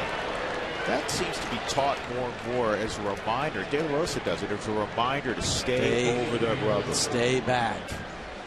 Drive the baseball to the plate. Yeah, don't drift to home plate and leave your arm behind. That allows your arm to catch up, get on top.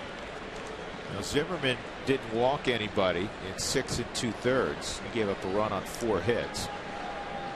Jansen faced one hitter. In fact, he threw one pitch. So that's the first walk of the game from the Nationals' perspective. Charlie Blackmon's 0 for 3. One ball hard up the first base line. Good pickup by Zimmerman, prevented a double. The Rockies can create a little traffic. Again, they're still down by just 3 runs. It's kind of like the game the other day against Seattle, where it felt like the Rockies were getting crushed. In fact, Walt had the funny line that he made us privy to after the game. He turned to Tommy Runnels when Cargo hit that 3-run home run to make it 3-3, and he said, we're getting crushed 3-3, because that's how it felt. Right, just the way Seattle was going in that game. I mean, they were up, and Walker was just pitching lights out. Well, I mean, this game has the same feel, but you throw a couple runners out there, and you know, Nolan or Cargo runs into one again. Next thing you know, you can be even. And that's why it's so important to kind of chip away and never fall behind more than that grand slam total. To never fall behind more than 4 runs, because it's always, you always feel like you have a chance in the dugout. Even down by 4. Now tonight you're just down by 3.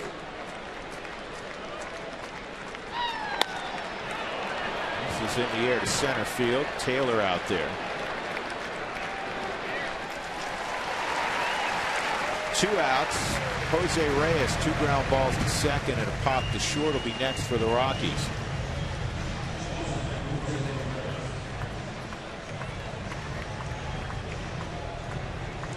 Big deal or not a big deal getting reacclimated for Jose to the National League? I don't think so.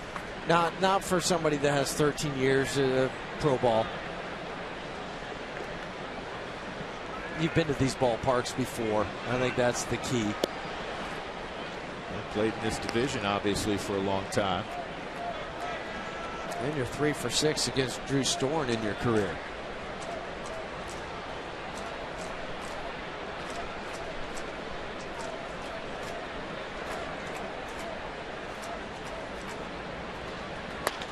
Pulled through the hole, a base hit for Reyes, and here we go.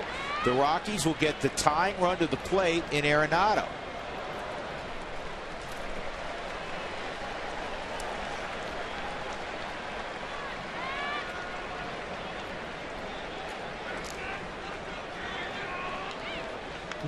Now make that 4 for 7 career against Storm.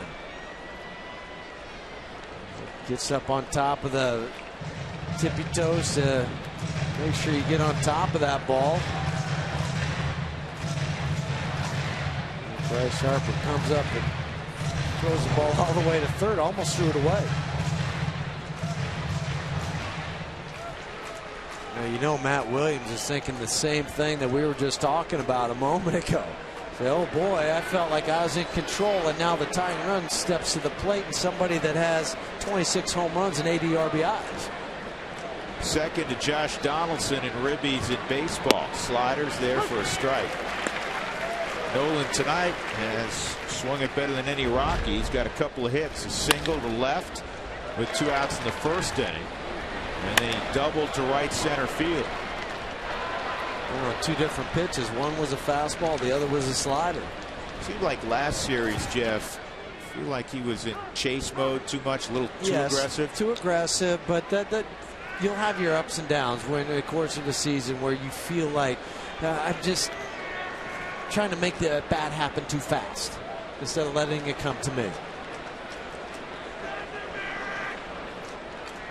2 outs, 2 on. Another slider. This is slowly hit. This could be a problem. Nolan getting up the line. No play for Escobar. And they're loaded up for Cargo. So clearly this is the Rockies' opportunity. 2 outs in the 8th. Bases loaded. And one of the hottest hitters in the game, the player of the month in July, is striding to the plate. We saw Danny Espinosa hit a ball like this down the third base line. Not hit hard, but rolled out there much like a bunt would be. Escobar just picks it up, puts it in his back pocket, and says, here you go, Drew. Now you got a bases loaded, and Cargo, one of the hottest hitters since June 1st. Storin against Cargo. Inside ball 1. Cargo is going to have to make sure he gets that leg kick going at the correct time, restoring in his hesitation. How about this? Just the 4th time this year he's come up with the bases loaded. This ball crossed deep right field, way back. Take a good look. You won't see it for long. Cargo has given the Rockies the lead. 5-4 Colorado.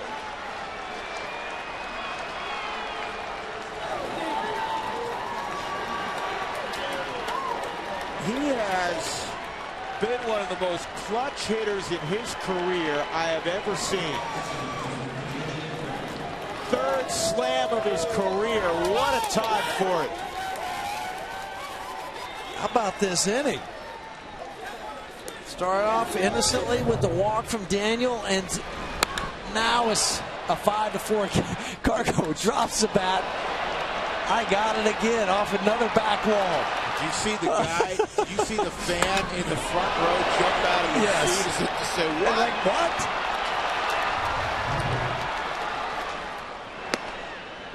Drew Storin, who's been basically lights out all year. The Rockies a 2-out grand slam from Cargo, and they lead 5-4 in the 8th. Yeah. Cargo said, wow, I got that one too. You said he had to time it up, get the foot down. And he did. And he did. The first pitch, I didn't think he had the timing right. But this one, obviously, he did. But he made sure that he waited with the leg kick until after Drew did the hesitation.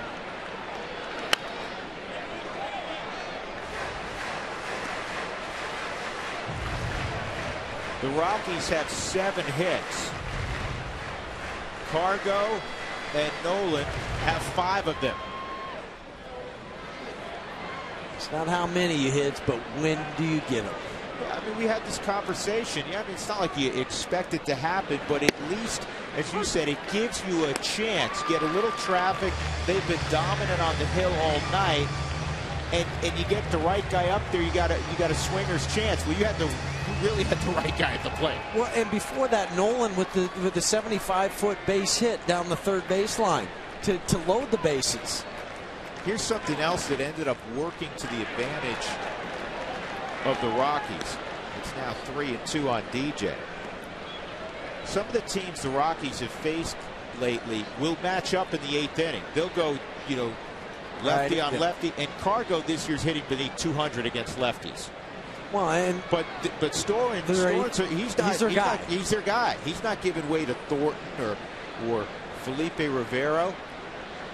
Rivero, by the way, is up now, but that'll end the inning as DJ strikes out. But Carlos Gonzalez has completely changed the mood in the stadium. Went from happy to sour. The Rockies need to close this one out. 6 outs to go with a 3-run lead. Adam Ottavino got 4 outs in the 5-1 victory yesterday for the Rockies over Arizona. This is Andrew Romine, who is a versatile guy who can pitch some. Andrew was in the game yesterday pitching as Seattle lost handily 11-2 in Anaheim to the Angels. I'll tell you a funny story about that. Here's the 0-1, way inside, 1-1. So Romine comes on. First guy he faces is a guy named Mike Trout. Gets him to fly out. Then he faces Albert Pujols, gets him out. Okay. A couple future Hall of Famers, right? Then he gave up a couple runs. 2 outs, nobody on. Gets the 2 big boys. Well, and then one of the guys that got the hit was his former teammate in Detroit, in Ian Kinsler. Yeah, he really wanted. He might have wanted to get Kinsler more than Trout and Pujols. That's like the other day when Nolan was talking about facing Daniel Descalso and said he was more nervous for that at bat than he has had any at bat all year long. Yeah, that's understandable. This is pulled foul. How about that trio that you're facing there? Trout's going to go to the Hall of Fame. Pujols is a no-brainer. It's a lock as you look at Otto's numbers. League hitting just 163 against him. Ian Kinsler, when he retires, he's a borderline guy. Yeah, his numbers for a second baseman. For a second baseman. It's kind of like Chase Utley, who announced at the end of the season today that he will retire. 2-2 on Romine. Strike 3 inside corner. Heater at 95, 1 gone. I think that's been part of the evolution this year for Adam. The lefties being able to throw a hip side fastball to get him to jackknife. Watch Romine jackknife. Uh-oh. Nope, that's a strike. You're thinking slider, fastball. I'll go ahead and sit down. I can't really argue about that one. So here's D. Gordon. D had an infield hit and scored a run back in the first. 1 for 4 overall. And they're going to get him again. 2 outs. Well, fans, the MLB.TV All-Star Sale is here for $39.99. Watch every out-of-market regular season game live or on demand. Blackout and other restrictions apply. Visit MLB.TV to take advantage of this sale. Gene Segura has been on twice. Single and a walk, scored 2 runs, 1 for 3. Gene has played 22 games now at Coors Field in his career. Milwaukee, Arizona, Seattle. And he has reached in all 22 games here. Including in 18 of those games having hits. Yeah, he's hitting above 360 at Coors Field. Here's the 1-0 to Segura. 1-1.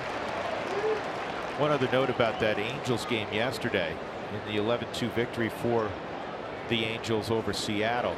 Pujols hit a couple of home runs. He now has 630, which ties Ken Griffey Jr. on the all-time home run list. Give you a glance at that. Bonds, Aaron, Ruth, A-Rod, and then the Say Hey Kid.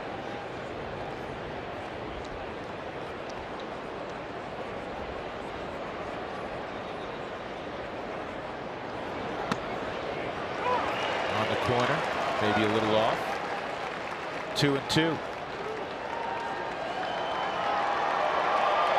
Casey Lawrence, who just got called back to the big leagues today also for Seattle, joined by the ex-Rocky Juan Nicasio. 2-2, 2 outs, nobody on in the 8th. And Segura is gone. tied up in knots on a 94-mile-an-hour fastball. Quick and efficient for Adam Ottavino in the 8th. Rockies up 10-7.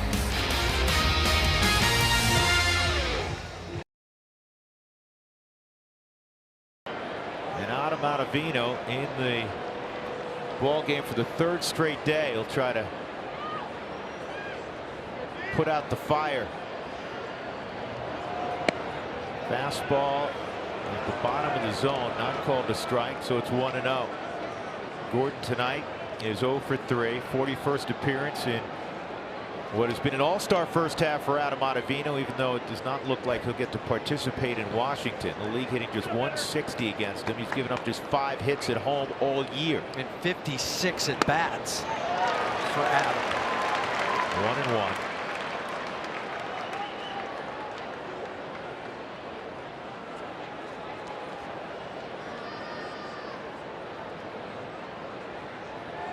That's an .089 batting average at home.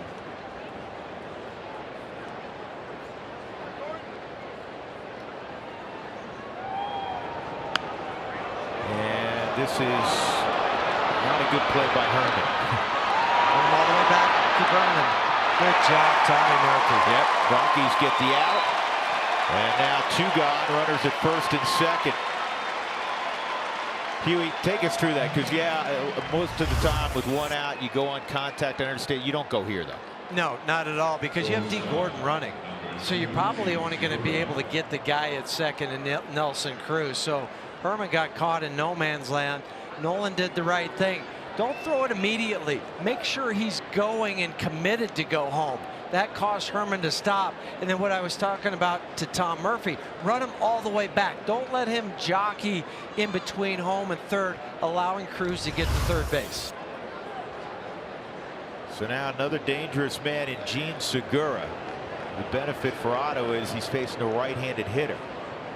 That slider becomes even more in play.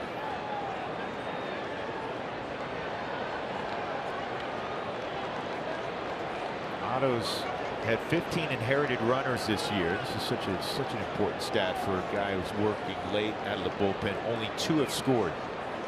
13%. Outstanding.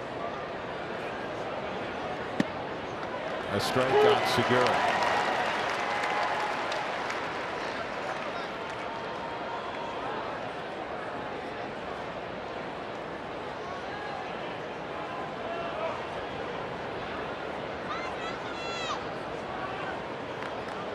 (4-1) Rockies in the 8th.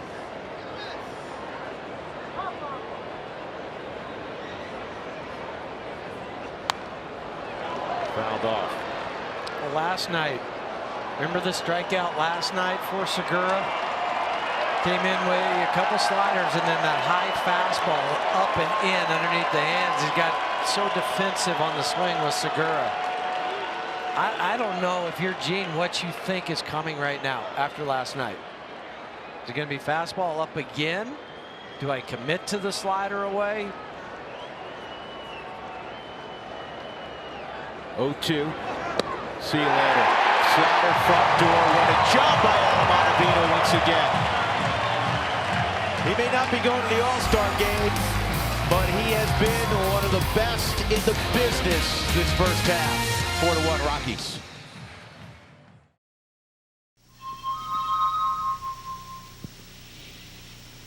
I don't just beat him, I rock him.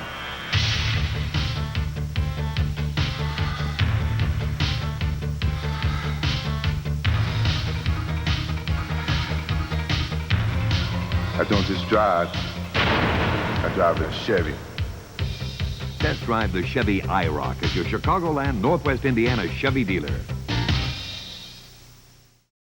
Will the Cubs win a World Series ever? Text your answers to 95323. 62% don't think it'll ever happen. Not those guys. No, they don't think it'll ever happen either, but they're still Cubs fans. That's the beauty of Cubs fans.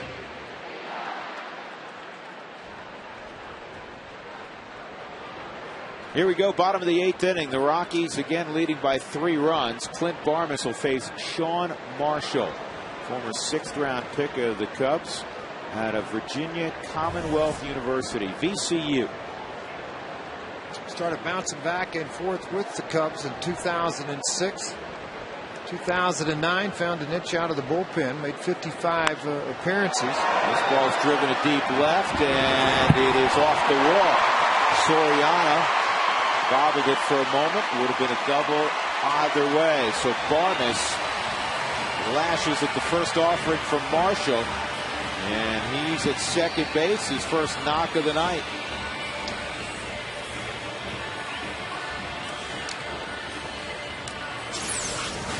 Here's the Amica hit zone on Barmes. Let's see where the pitch is, and that's kind of his hot area right in there. Amica, it's not how you're covered, it's how you're treated. Melvin Moore is going to pinch hit here for Bettencourt.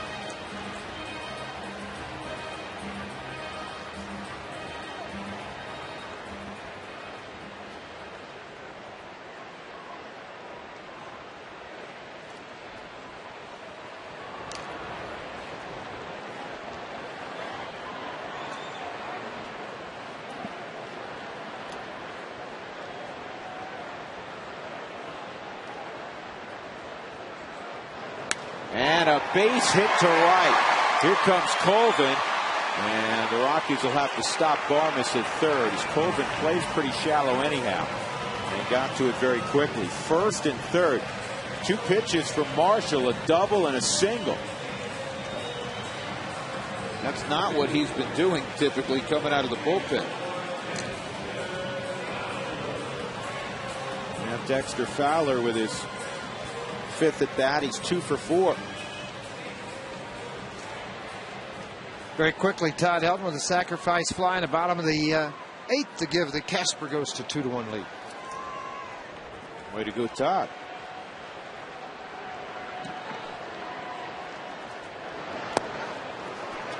Swung on and missed by Fowler.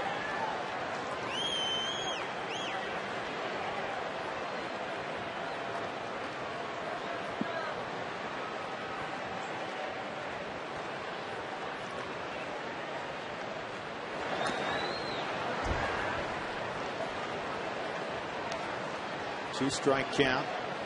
Barnes at third, Moore at first. Rockies looking to add on here in the bottom of the 8th inning.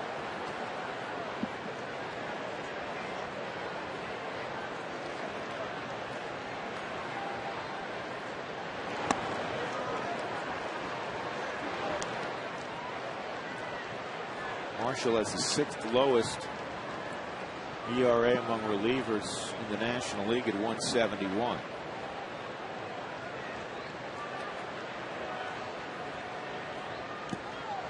And a foul tip, not held by Soto.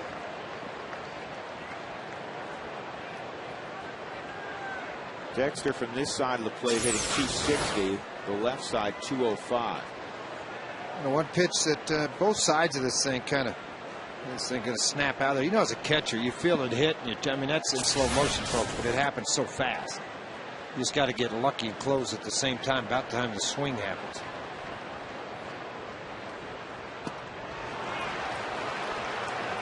Dexter fails to get it in play, 1 out. And that'll bring up Smith. Well, it won't bring up Smith. It'll bring up Ryan Spilborghs. He'll pinch hit.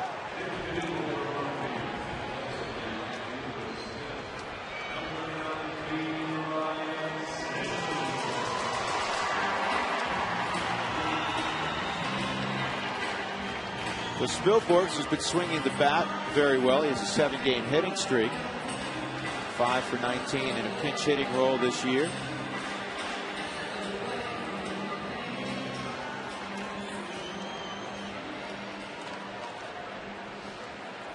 Hitting .361 in the second half. Rockies looking for just their 4th win since the All-Star break.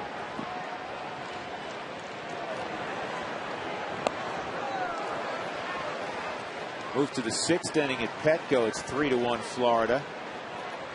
The Giants have taken the lead though on the Dodgers in the 4th inning in San Francisco, 3-2.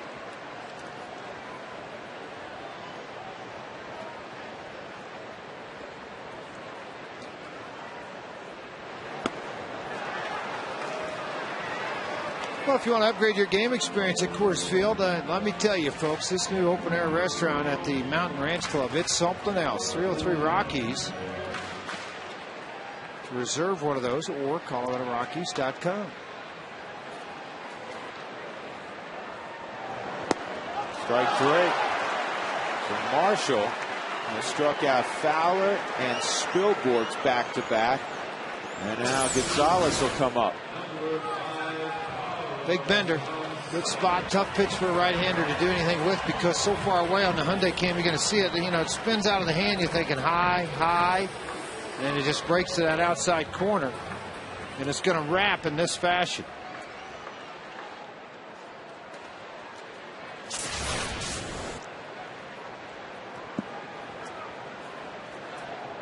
Gonzalez, a home run and a double in the ball game. Also a pair of strikeouts, first and third.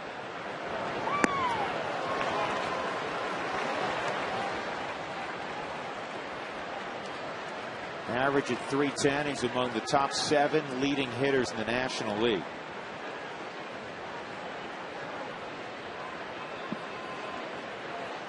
Houston Street getting ready for his role, the 9th inning on the plus side.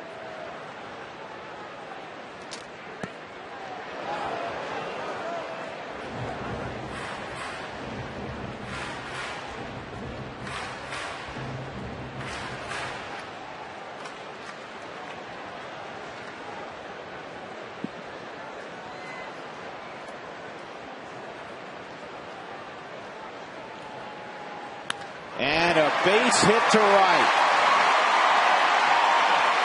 And Bartman scores the Rockies' 6th run. Second RBI tonight for Gonzalez. He's 66th of the year.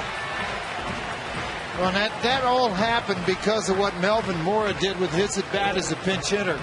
Pushing the ball through the right side, and Mora advanced Clint Barmas to second base, even though I understand the base hit to right. Cloven's got a pretty good arm and can get rid of it pretty quick. I like the fact these are all breaking balls that he's gone out to get. Remember the ball he hit off of Lopez the other night on a sidearm slider off the 3rd deck. Another breaking ball away from him, stayed pretty flat and true, and he made it pay for it. Tulowitzki at the plate. 6-2 Colorado. Coming into this ball game, Marshall had been in 53 affairs, and he held the opposition scoreless in 45 of them. Yeah, frustrated Lou early on when he come to the big leagues and they put him in that starting role. He would struggle, but has really excelled coming out of the bullpen.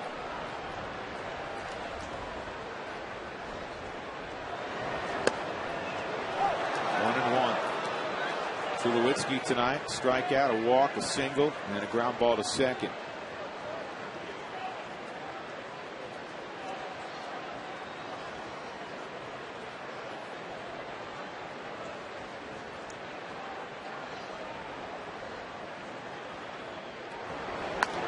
Ground ball foul. Past the former Baltimore Oriole, Richie Dowd. Richie.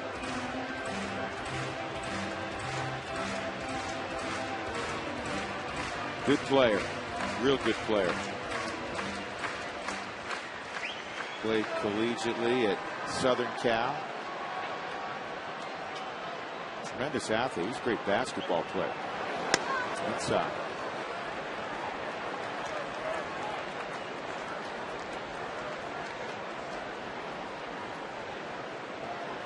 Two balls, 2 strikes, 2 outs. Rockies have pushed one across here in the 8th on another ribby from Carlos Gonzalez. This should have been all-star. And this ball's driven to deep left field. Soriano's not going to get it. Into the corner it goes. Mora scored. Gonzalez to third. Tulowitzki an RBI double. And the Rockies lead it 7-2. They've hit that magic number.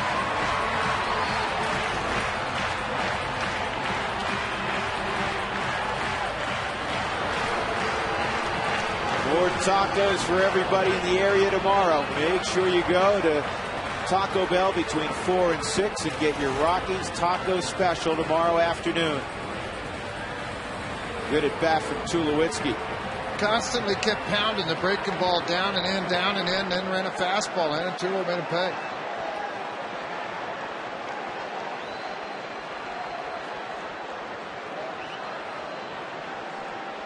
Brad Hop.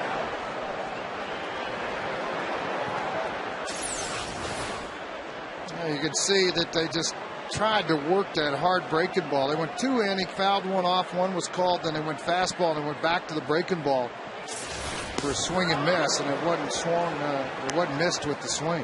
One hop to left field wall. Brad tried to lift that into the seats. Gonzalez, who singled at third, Tulowitzki at second. Rockies with a dozen hits tonight. And now Street has taken a seat. Buchholz is up. That's a strike. Street got an inning of work yesterday.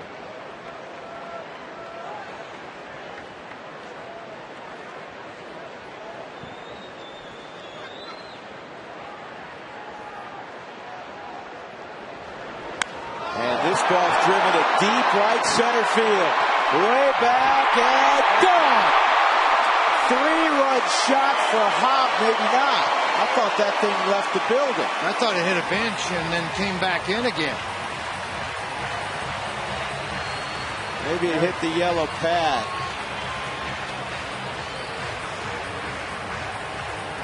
Brad's not sure. He thought it was out. Well, you're going to watch this. Look right here on this yellow pad. Right on top of the yellow pad and then bounce back in on the Hyundai cam. You're really going to get a good look at it. Now, it didn't take very long. Pinella's seen enough of Marshall. He's going to go down and get Cashner, a young kid, high draft pick that throws really, really hard, and bring him into the ball game. Edwin Jackson went from the Diamondbacks today to the White Sox, as you look at the numbers on hard-throwing Andrew Cashner. Yeah, up to 100 miles an hour, he'll average, and I mean average, right around 96. Chris Iannetta will step up, 8th man to hit in the 8th inning. Rockies hit around in the 5th inning. Actually, they hit around the 3rd inning. They had 8 men come up in the 5th. 9 runs yesterday against the Pirates, and 9 more tonight. So the Rockies have broken out offensively. Can't tell you how good that is to see. Fouled by about 10 feet. 1-2.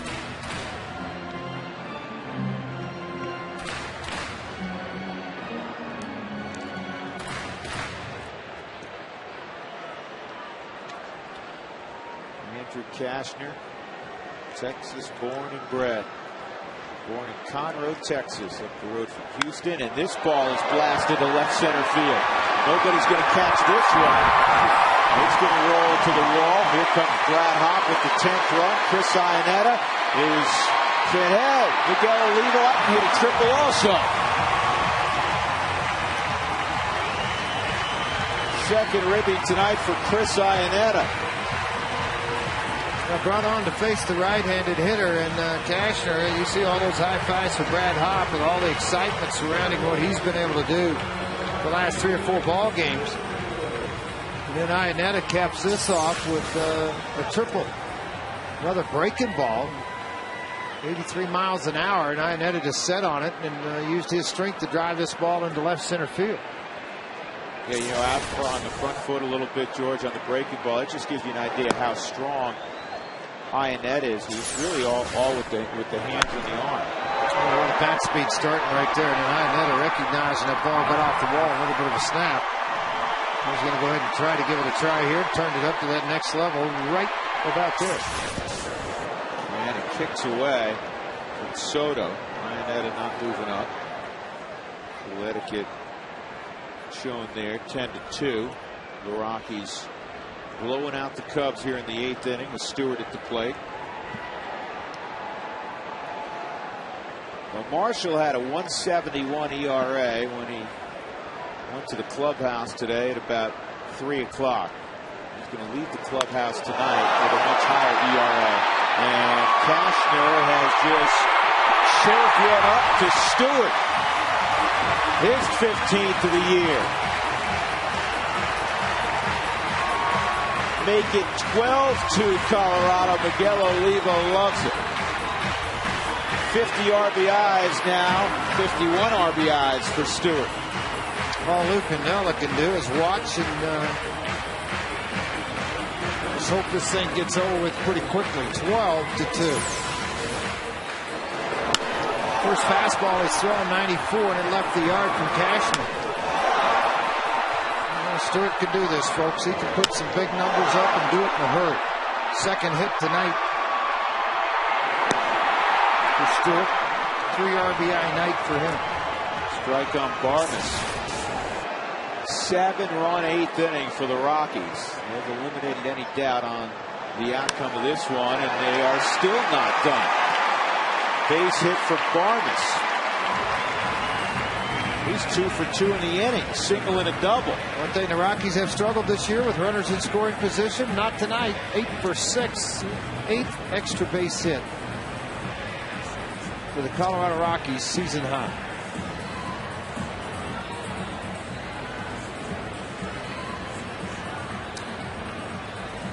Eight extra base hits for the Rockies tonight, a season high. That's what I think George was alluding to. Yeah, and 8 for 16 with runners in scoring position tonight. That's pretty good. That's an area they've really struggled. It's hard to be 8 for 6, isn't it? Yeah. Well, I was having numerous people talk at that time. There you go, more at the plate. But we got through it, and everybody at home understands. Yeah, you know, if the Rockies keep hitting, George, Barnes will have an opportunity for a cycle here in the inning.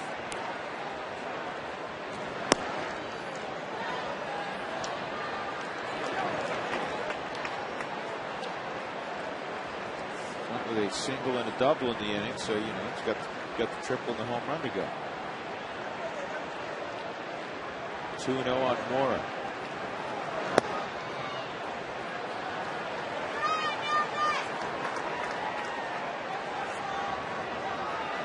We want to see crooked numbers. 12-2 is crooked, and then 16-4. That's the hit differential. 3-1.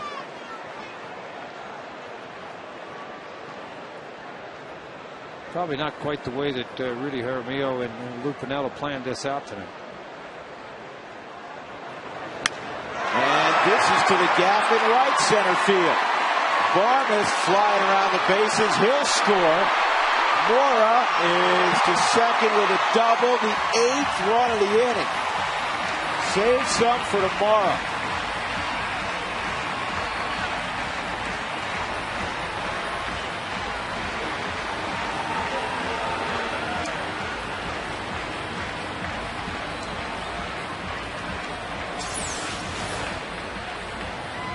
Fastball again down in the zone. It just tells you, folks, when guys are seeing the ball well, swinging the bat well, good things happen. And something really good has happened here in this inning for the Rockies with an 8th spot on the board.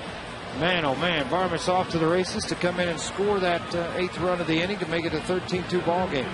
Keep in mind, this inning began with a Clint Barmes double and then a base hit by Mora, first and third. Then Fowler struck out.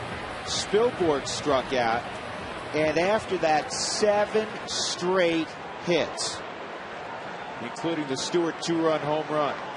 6 extra base hits, 4 doubles, a triple, and a home run. Marshall was a pitch away from coming out of the inning without giving up anything, and now the Rockies have scored 8 in the 8th. I'd just like to see him get one more just to tie the season high with 9. And the comeback win, they had 9 in one inning. Yeah, in the 9th inning against the Cardinals. 9 in the 9th.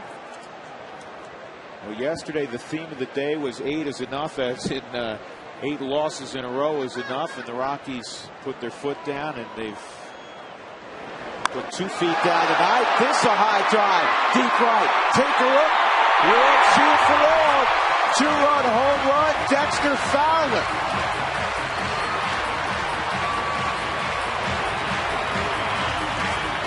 It's not a whole lot of fun to be a Cub or a Cub fan right now.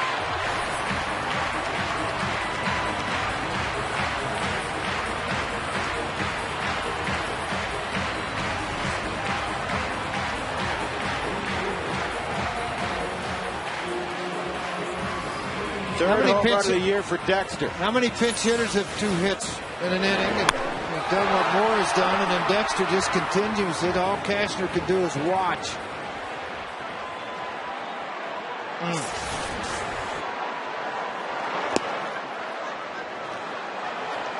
This is something else. A 10-run 8th inning.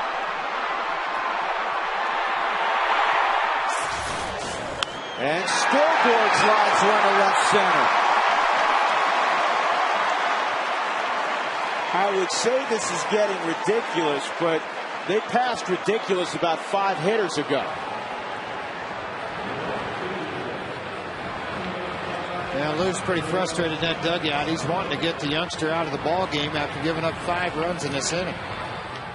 There's a couple of records that have been set now in this inning for Colorado. They have 10 runs in the 8th inning. They have, folks, 9 consecutive hits. That's a Rockies record in an inning. The old record was 7. They have 11 hits in the inning overall. The old record was 9. Now, as best we can tell, the most consecutive hits in a game in the National League, 12. See, but you know what I'm looking up now, 12 consecutive hits. I'm trying to read this and pass it along at the same time. In 1920, by the St. Louis Cardinals, the American League record is 10, and that's the 10th straight there as Gonzalez singles. And for Cargo, his 4th hit of the night. All 10 hits, consecutive hits, with 2 outs here in the 8th inning. I'd ask you, George, if you've ever seen anything like this. I know the answer because we've never seen anything like this. There's never been anything like this. No, I haven't seen anything like this one. It's fun to watch, though. Fun to absorb if you're a Cub fan. A lot of people in blue shirts have left. Are they going to have a field day tomorrow in Chicago? The writers, those with a blog, and those with a radio talk show.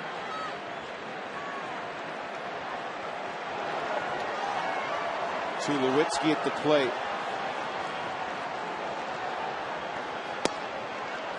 Oh, 0-2. Marshall started the inning. He went 2/3 and gave up 5 runs. Cashner obviously didn't record an out. 15 runs on 20 hits.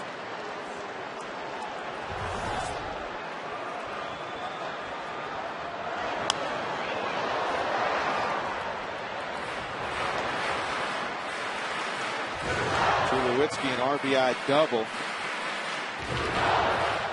about 20 minutes ago in this inning.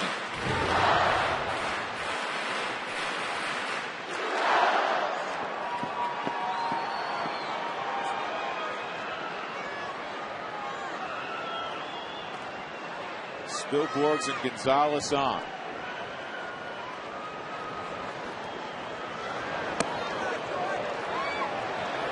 Cubs have been out in the field for about 40 minutes.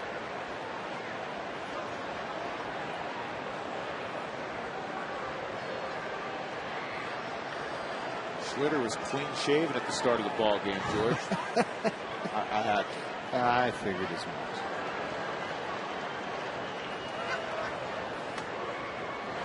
And that's a base hit left center field. It's going to run all the way to the wall. Spilborgs has scored. Here comes Gonzalez. Tulowitzki with a double. This is flat out remarkable. 17-2. That's 11 hits in a row. As best as we can tell, one shy of the big league record. If this was an American League contest, it would be a record. asking for a curveball down, and he got it down. Tulowitzki just went down and got it on the Hyundai cam. Look at this pitch. It's around the ankles. 3 RBIs in the inning. Oh, go ahead and hit one. You hit the top of the wall once. Go ahead and do it again. Well, finally a pitch inside, and I'm sure Lou Piniella approved of that. The Rockies have 12 extra base hits tonight. That's a new club record.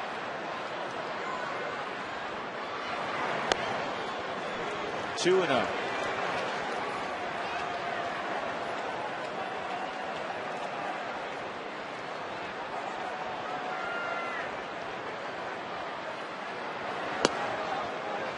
And it's 3-0.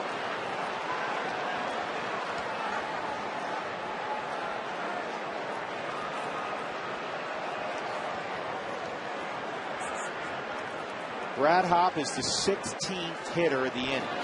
And it is and now there will be a 17th. 33 minutes old, too, by the way.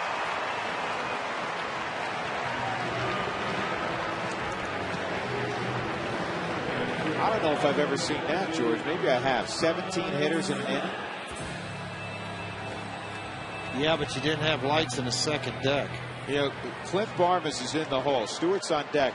If Barmas were to come up, it'd be his third at bat in the inning. Iannetta hits one on the right field line.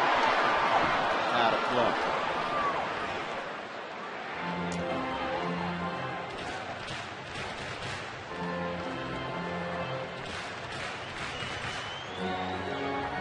Cashner faced 6 hitters.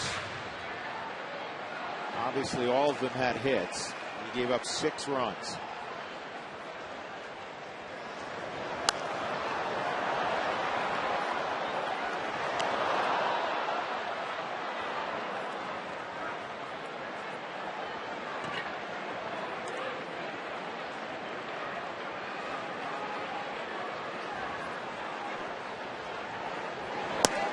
Outside.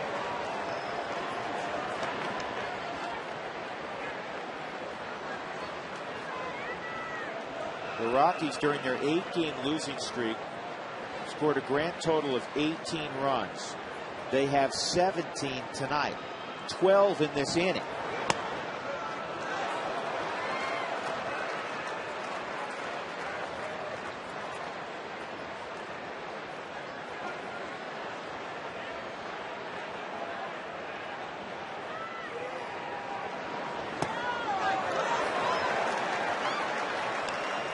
Three and 2 on Iannetta.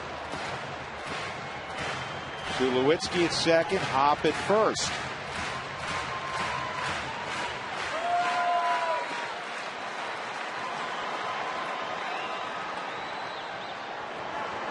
And ball 4.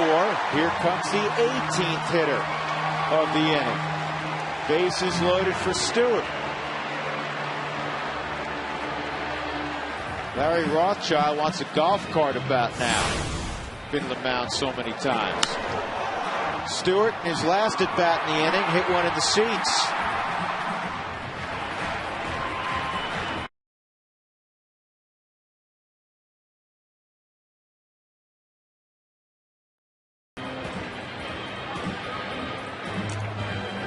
Boy, that old line applies again tonight. You come to the ballpark and you never know what you're going to see. You may very well see something that you haven't seen before. And guess what? Might see a grand slam because you know what? He's had 16 at bats with the bases loaded this year. That's more than any Rocky. He's got 3 hits. Let's go ahead and hit another one. He's got 3 career grand slams.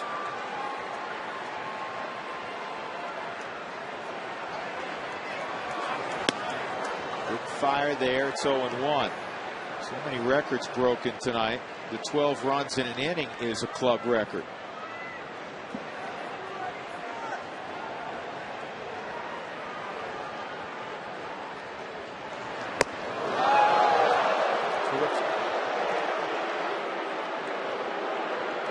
"13 in a row have reached." It was 11 straight hits. And now 2 in a row of walk, Hopp and Iannetta.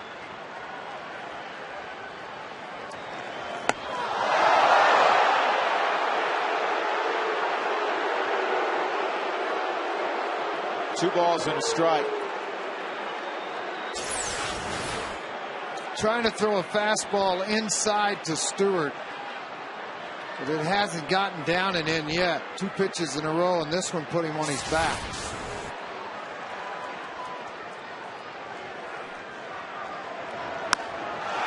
In the air, the fairly deep center field, but the 3rd out recorded by Marlon Byrd.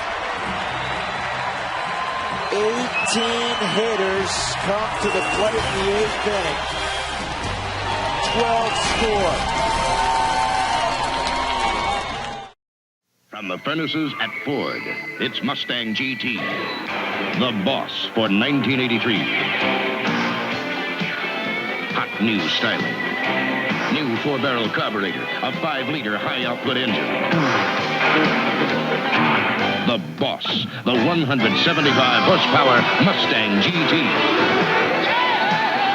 One hot piece of American steel. Rockies in the 9th inning trying to protect a 2-run lead. A double by Kemp, and then Mott on the first pitch to pinch hitter Brett Wallace hit him. So Mott departs, and Carlos Estevez, who's been handling the 8th inning, is going to be asked to get his first career close, and he's not getting a clean inning. He's going to have to deal with traffic. Last night, he dealt with traffic. There's a couple walks, and there was a hit, but he ended up striking out the side and getting out of a little pickle in the 8th inning. Yeah, and the last guy he struck out is Melvin Upton Jr. He touched 100 miles an hour. Last couple outings, he's touched triple digits, but here's the other thing. He threw 28 pitches yesterday. And he has this mess now with the runners at first and second, nobody out. Positive stat that you can talk about for Carlos is he's 0 for 8 with inherited runners scoring. You know, the trail runner, the tying run, Wallace, does not run particularly well. Swung on and missed on Upton, who has plenty of power. And the first fastball at 98.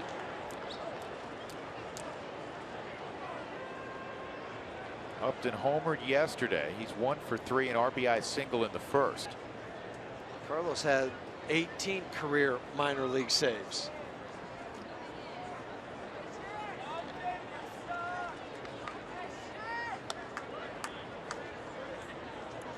One ball, 1 strike.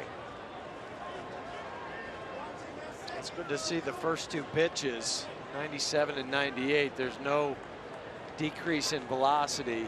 Pitching as many, or throwing as many pitches as he had last night. Coming out today. And that at 98 on past Upton. It's 1 and 2.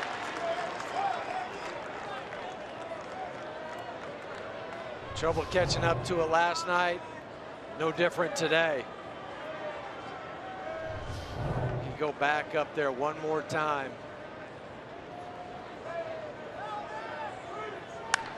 This ball's in the air to center field. Blackman's got a play on it. Tagging is Kemp.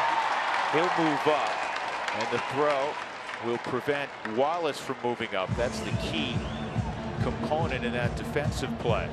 So it's 1st and 3rd, 1 out. And I don't know who was yelling out there, but you could hear on our field mics, people were yelling 2-2-2 to Charlie to let him know. Don't even try to get Kemp at 3rd. Keep the double play in order. And that's just the communication that you need, whether it was an infielder or Cargo was helping him out because he was the closest guy in right field. Alexi Ramirez, a walk and 2 groundouts. 5-3 Colorado.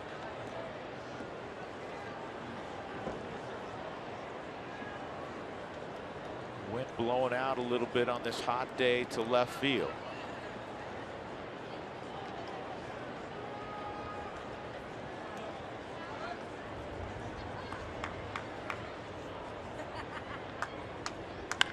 Smoke down the line, foul. Wow. We had that last night, didn't we? Yes, we did. It hooked at the end, was fouled by about 1.5 feet. That was, I believe, less than 1.5 feet.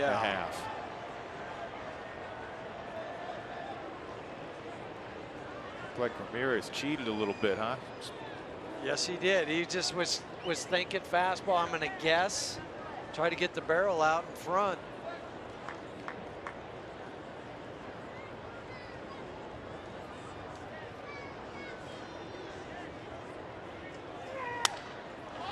And this is popped up in the infield. 2 outs. Now the Rockies right where they were last night. And now coming up, Derek Norris. Another guy who has plenty of pop. 2 for 3 this afternoon. Now they are going to pinch run Jankowski at first.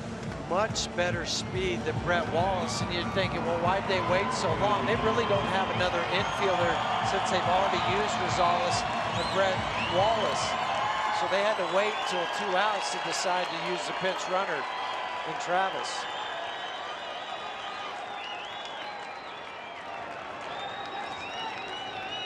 Here we go. Strike 1. Just sitting at 98 right now is Carlos. 2 areas that you can pitch to Derek Norris. One is inside and also up. He's hitting below 100 in each of those locations.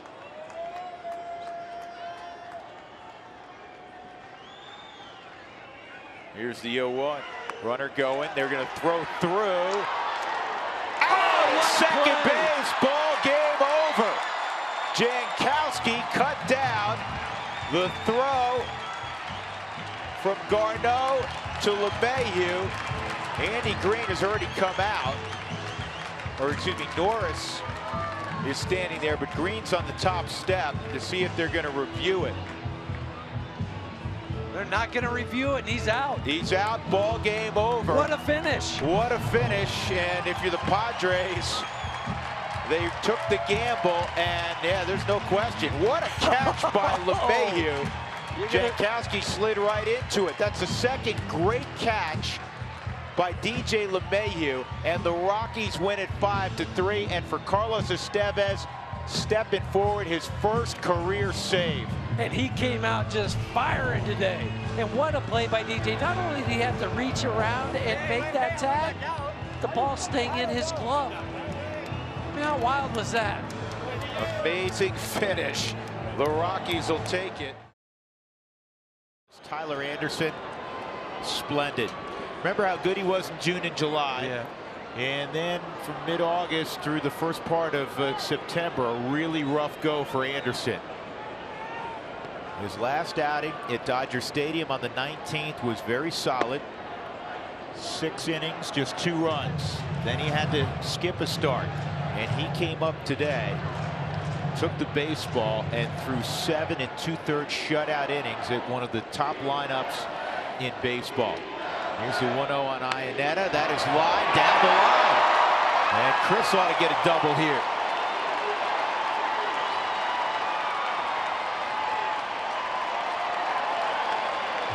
And for Tyler, he's earned his W too, because the last time he got a win was way back on July 4. So he's in line for that. And then Chris getting a double, getting part of the action today. This is a good move for Buddy. Listen to this.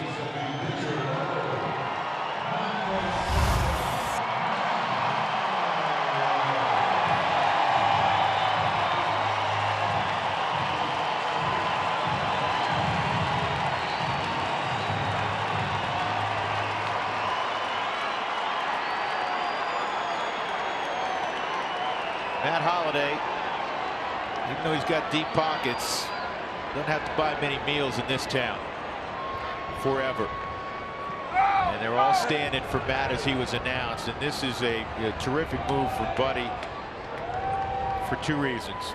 One, to show your appreciation, allow the crowd to show their appreciation.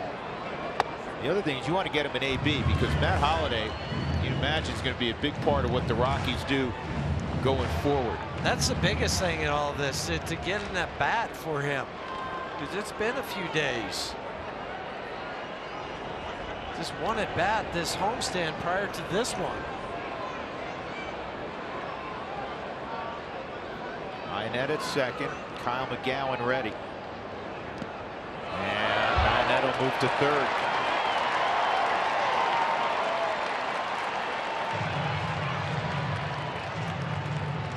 Three of the four key games today have turned into monumental blowouts. The Dodgers in the ninth inning ahead 15-0 in San Francisco. The Rockies perhaps on the verge of going up 10-0 here.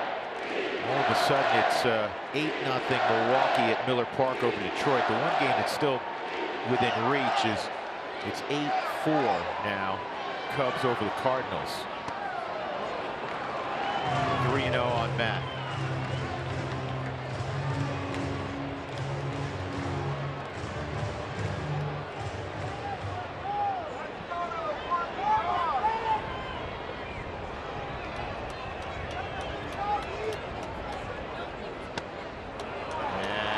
Draws a walk. That'll bring up Blackman. Triple homer, single, and a strikeout. You know what he needs. Yep. And it started with the home run, or excuse me, the triple to lead off the game, then the home run. Put the Rockies ahead at that time 4-0. Then the infield single where he uses his legs.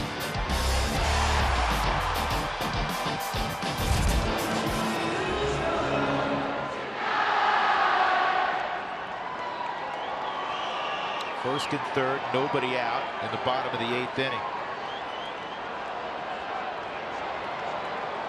Well, Cuevas running for Holliday. Down the line, here comes your double.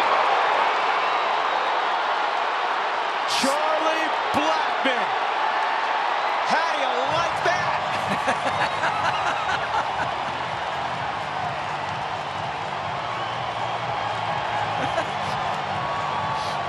The guys in the dugout are more excited than Charlie.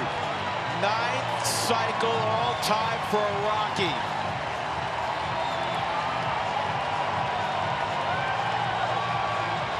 No shortage of standing O's today.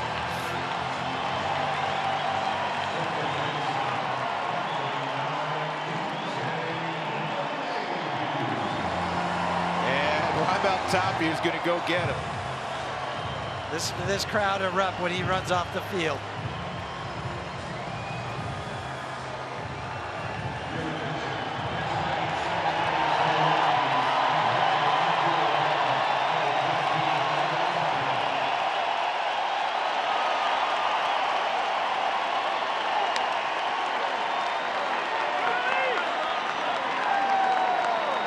Gargo knows of cycles.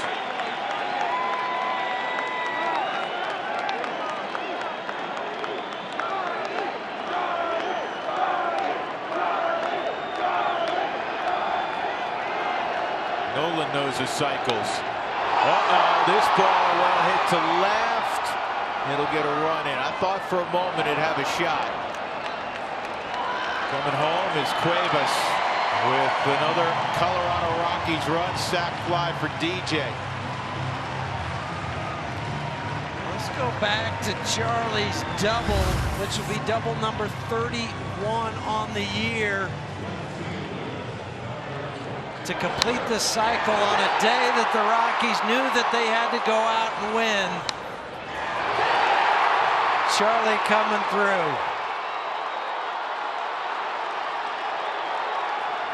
The guys in the dugout, though, even before all the hugs and high fives, they were erupted. They were out of the dugout, pumping their fist.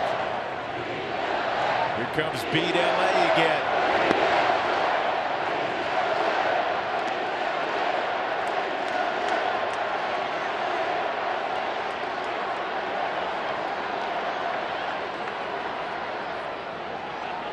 There's a great, great love affair with the fans of this region and the Rockies every year, but in particular this 2018 version. And the crowd today, 47,833. They've sold out every game this weekend. It's the 13th sellout of the year, and the Rockies, for the first time since 2001, have gone over 3 million fans to Coors Field. This ball is to left field toward the corner, and it's caught out there by Soto. 2 outs. Tapia back to second.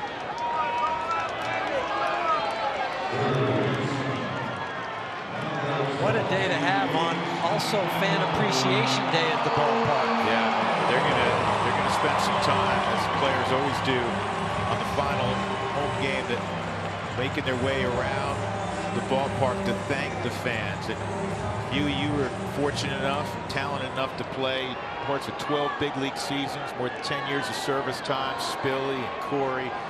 And we hear it from players all the time. When you have the kind of backing that the fans give the Rockies, it's one of the reasons the Rockies are dominant at 20th and Blake. No doubt about it, because they give you those energy jolts when you need it as a player, when you're going through kind of one of those moments where getting out of bed's difficult sometimes. Your body's beat up, you're dragging, but then you feed off the energy of the crowd. They help you get up for that game, because you know you don't want to disappoint them. You don't want to let them down. They spent their hard-earned money to come out and watch you play, and you want to try to reward them.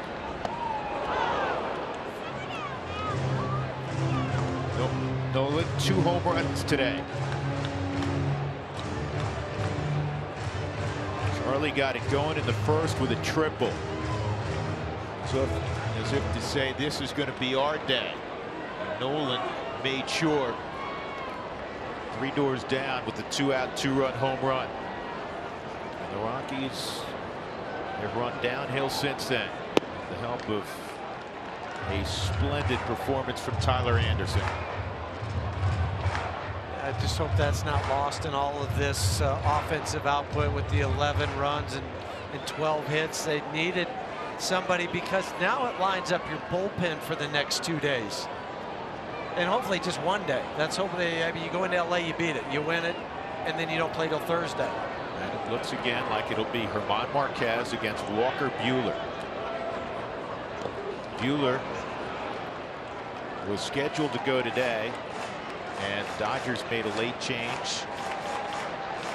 Decided late last night they were going to flip it up. They went with Rich Hill today. So Germán, they could have gone with Bobby Hill, scoring as many runs as they have. Germán Marquez out in LA in 3 games. He's 2-0 with a 1.89 ERA and a batting average against a 1.45.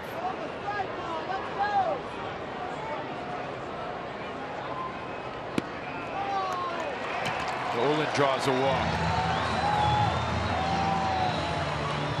I'll have a moment. I'll tell you that Rockies gift cards are a great gift for all Rockies fans. Gift cards can be redeemed for game tickets at Rockies dugout stores or for merchandise and concessions at Coors Field.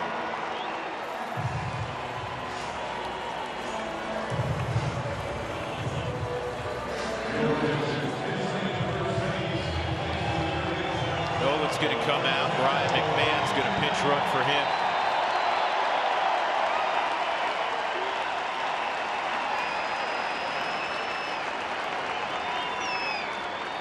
He did his part, as he typically does.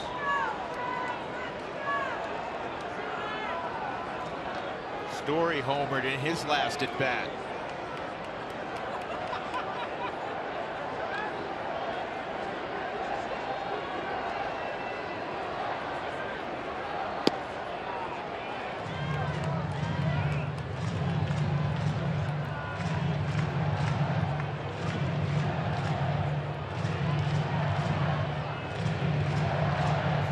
I love this. They just keep breaking out the chant, beat LA.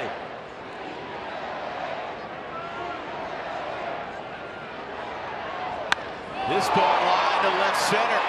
Tapia around third. He'll score. Another ribby for Story.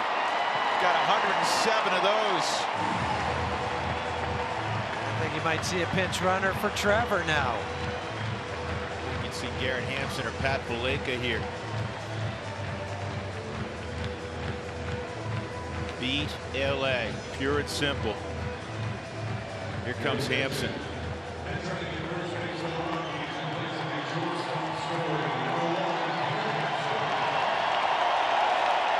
story, the 107 RBIs, new record for a shortstop with the Rockies. He shared the record at 105 with Tulo.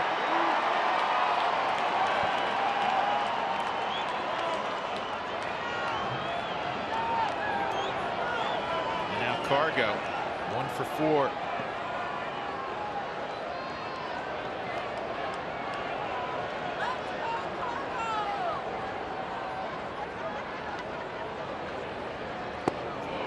I want to congratulate this team again too, because the run they had to go on just to get to this point with the 1-game 163 after LA going to Arizona, they're going to go 9-1.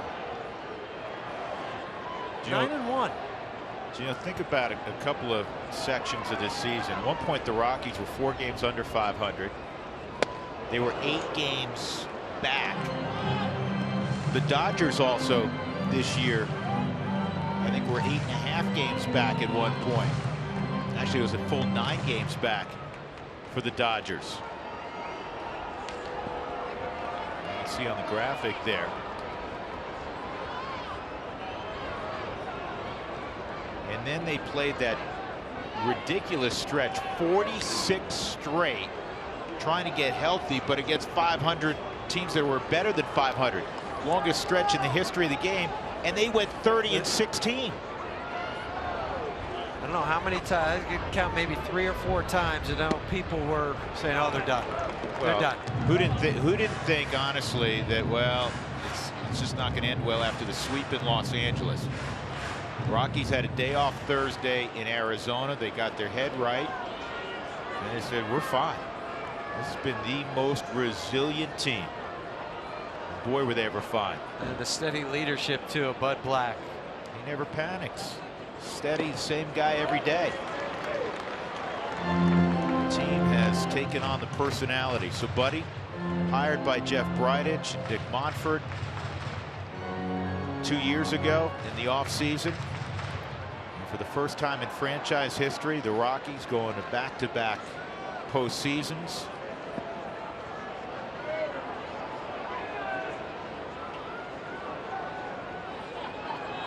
Won a manager of the year back in 2010 with the Padres. He may win another one this year. He's deserving. Cargo goes down. The Rockies scored 3 more in the 8th. They lead at 12-0. They need 3 more outs before they embark on a journey to Los Angeles.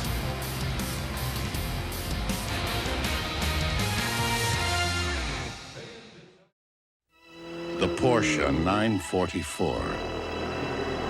The Volvo 740 Turbo Wagon. To you, they're 2 completely different cars.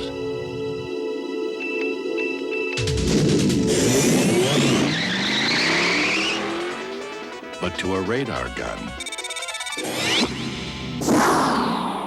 they look exactly alike. Georgia Lottery hitting the jackpot, and that belongs to Todd Helton tonight. He's had himself quite a night.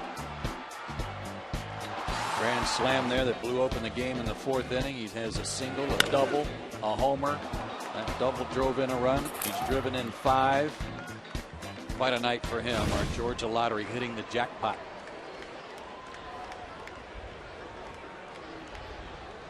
That's right, he had his 2,000th hit in this series as well.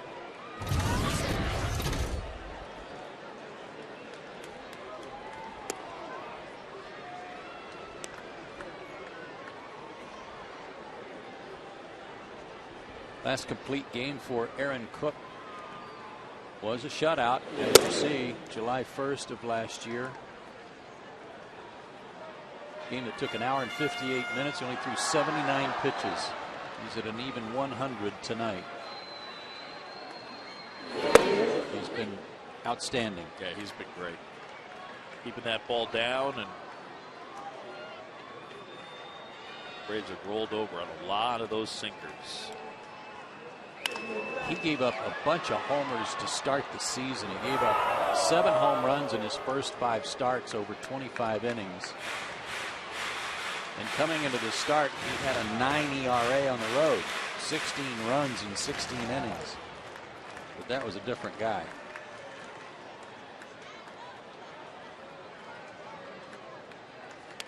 And again, I'm really still surprised that he's never beaten the Braves as well as I've seen him pitch against them at times. It's like he'll finally get that win against Atlanta tonight.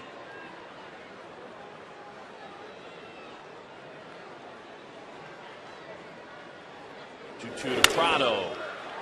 Punched softly to right. Hop coming on. Dives. Did he make the grab? You bet. Nice catch by Brad Hop. Rare baseball hit in the air tonight. And the defense up to the task. That's not right.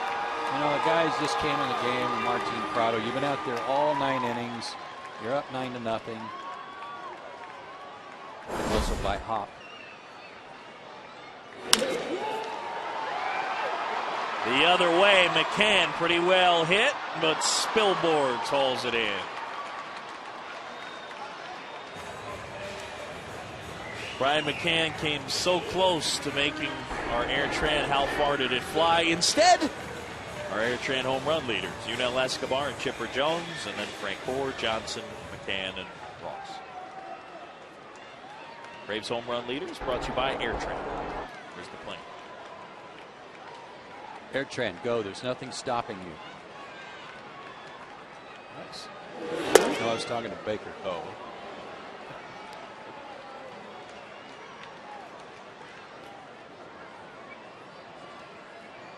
Well, this one has been all about Aaron Cook.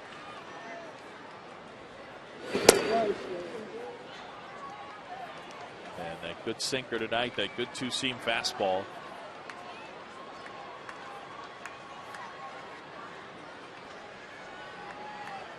And Todd Helton with a huge night. Ground ball, and it ends, I guess you'd say, as it should, with Barmes collecting the ground ball, throwing to first, and Aaron Cook with his second major league shutout and 9th career complete game. He's our Home Depot player of the game. 9-0 the final. And Aaron Cook in control the entire night. A complete game for him. Grab the new Sun-Times and get the real Chicago story every day. Subscribe at suntimes.com. Chicago Sun-Times. Let's get into it. After the game, stick around for Cubs Post-Game Live. Get highlights of all the action, analysis from Dan Plesac. Plus, check in on Lou Pinella's post-game remarks. Don't miss Cubs Post-Game Live immediately following the game right here on Comcast Sportsnet. Fans' best friend.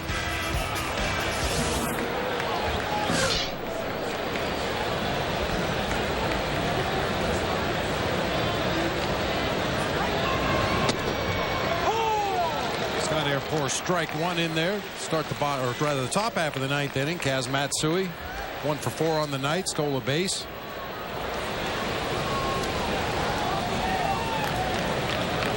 Milwaukee won 6-1 over Houston. Ben Sheets now 9-3 as he bested Jason Jennings.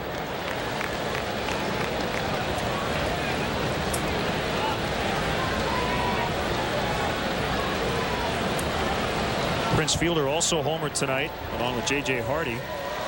Carlos Lee against his former team hit his 13th. Craig Biggio did not get an at bat.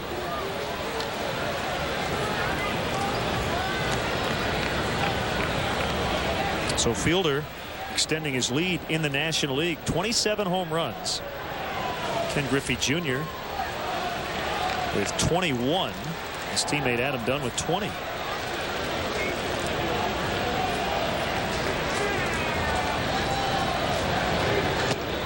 Swing and a miss by Matsui.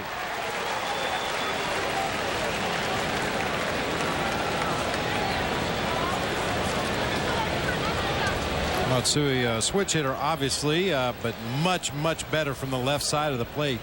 235 as a right-handed hitter, 317 as a lefty.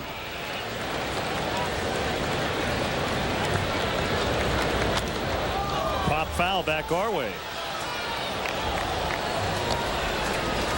The Mets in 11 dumped the Cardinals 2-1. Sean Green with the game-ending home run in the last of the 11th. It was off Russ Springer.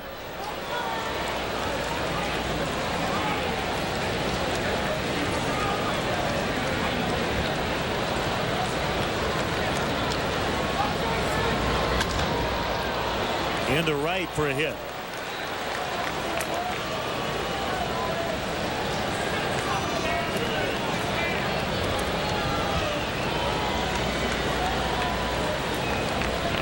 So 1 on for Matt Holliday. RBI single in the first. 0 for 3 since. So 1 for 4 on the night. Good matchup in San Francisco tonight if you're a fan of left-handed pitching. David Wells against Barry Zito.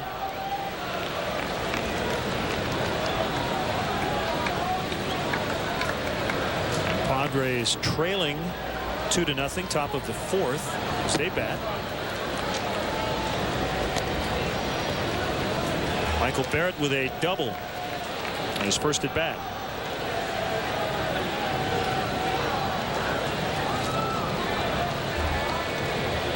So he's 3 for 13 now in his 4th game with the San Diego Padres. 1-0 pitch. 2-0, and Bowen's going to get another baseball and head out and chat with Scott Air. Scott came in, struck out Hop to get out of the 7th inning. The first 2 reached, a double by Tulowitzki, Torrealba with a walk in the 8th, but then a 6-4-3 double play, and he struck out Jeff Baker to get out of the inning.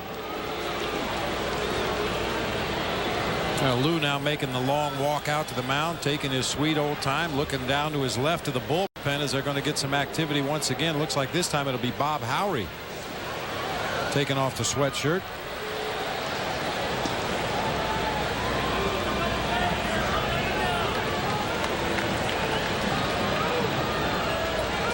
And looking at the out-of-town games, another great matchup tonight. The Dodgers at the Diamondbacks. Brad Penny looking for his 10th win of the year. Just a real good-looking young pitcher. Micah Owings, 5-1 on the year for the Arizona Diamondbacks.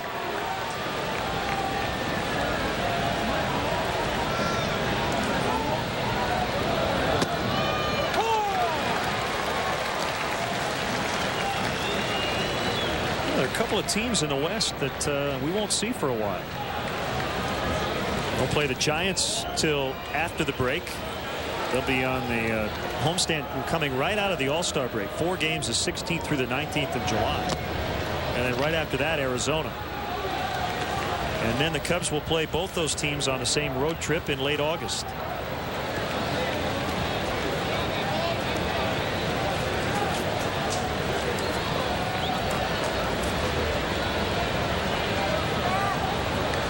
August in Arizona. Nothing quite like it. 3-1. He walked him. Fans getting a little restless. First 2 have reached here again here in the 9th.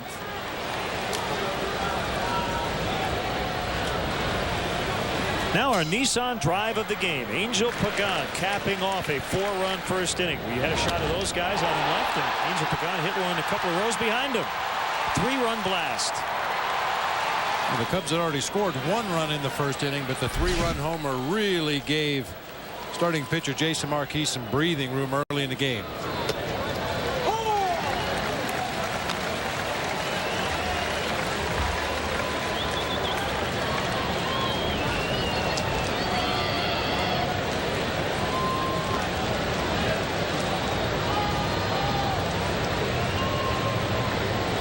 A game you mentioned, the Dodgers and Diamondbacks, 1-1, top of the 6th. Here it's 8-3 Cubs in the 9th.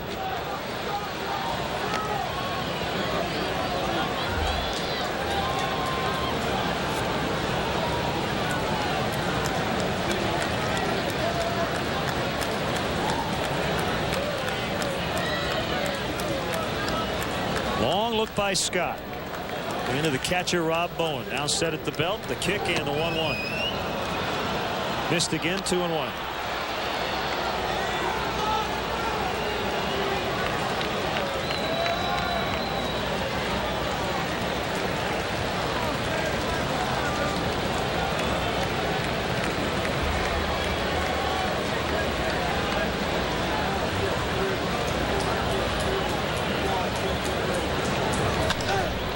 Fly ball. It's slicing in the corner. It's a fair ball. Matsui is in. Holliday to third. Helton with a double. Now 8-4. That'll be all for Scott Air.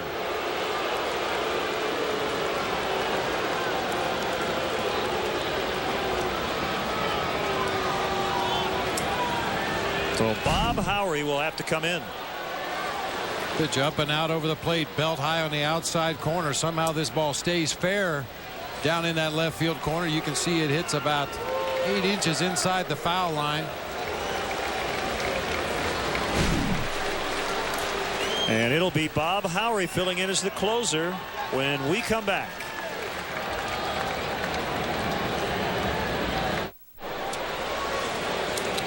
A save situation. The tying run is in the on-deck circle.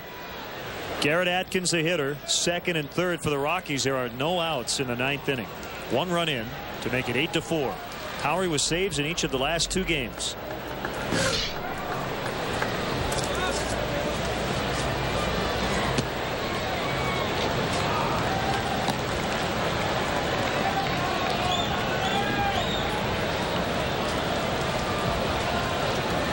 The word seems to be that the Cubs are going to make some sort of roster move to supplement the bullpen before tomorrow night's game. Ryan Dempster is not on the disabled list. Still day-to-day. Another base hit. Holliday scores. Helton to third. And now the tying run will come to the plate.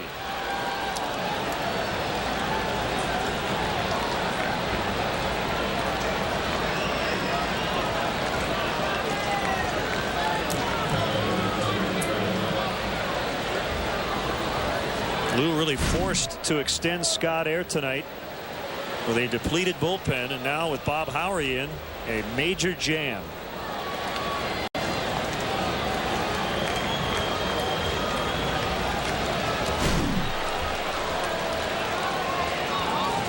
It's the 11th hit for the Rockies. The Cubs have 15. Has been an offensive night. Past the lead. First and second, tying runs on base. Boy, Bob Howery doing what he can to stop this Rockies freight train in the 9th inning. The first 5 have gotten on base. Middle of the plate fastball. Up, pulls it back through that hole on the right side. Derek Lee was playing in front of the runner over there at first base. Really cut down on his range. Couldn't get to his right to knock that ball down. Boy, and the line's going to look very ugly for Scott Air. Those 2 runs that just scored will be charged to him. He had a good 8th inning, gave up the first 2 runners, but then got out of there with no runs. That allowed the first 3 to reach in the 9th, and Troy Tulowitzki, that is deep. And it is gone. Can you believe it? Troy Tulowitzki has just given the Rockies the lead. Oh my. That's 6 runs in the 9th inning, and it's 9-8.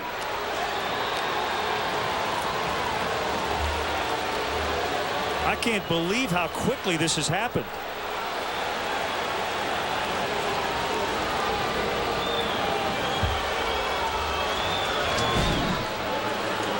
First pitch fastball. Tulowitzki jumps all over it. It was down, but over the middle of the plate. Just golfed it out into the bleachers just to the left to straightaway center field. And that first pitch fastball that Bob Howery throws is usually automatic. He paints that outside corner at the knees, tries to get ahead with strike 1 and then go to work, but he's missed right down the heart of the plate.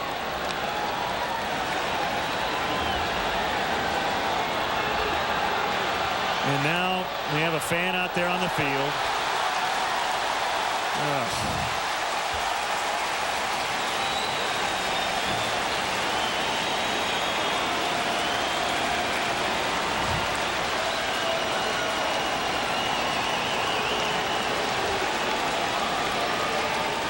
Well, he's going to pay a heavy fine, probably spend the night in jail.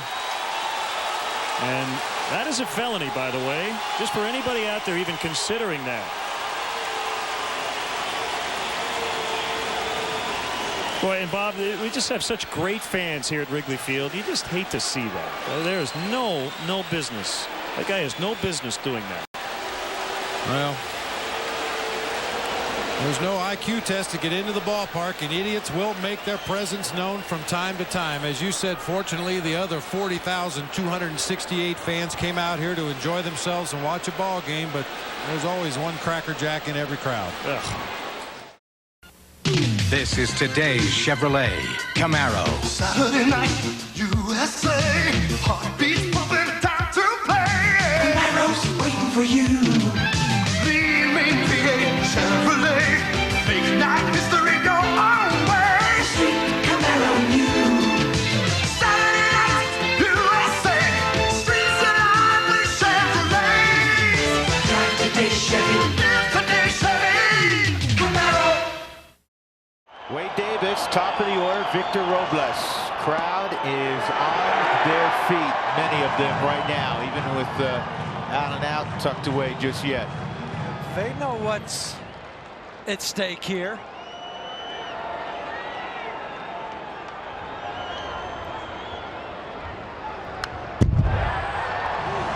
Fans, Two strikes. MLB At Bat is your #1 Rockies app. You can customize your experience to catch every moment this season. Get Rockies home screen icons, features such as the MLB.TV Game of the Day, pitch tracking, highlights, stats, news, and more. Download MLB At Bat today. Here's the 0-2.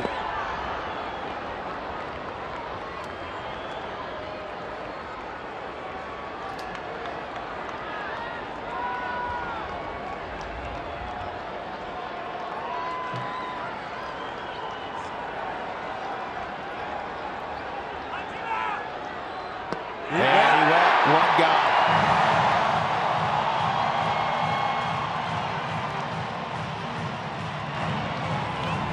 They went slider. Hard biter. Got Robles to attempt to check his swing. No such luck. 2 more outs to go. Get on your feet, folks at home. It's okay. You can yell, you can stand up. Turner, he went.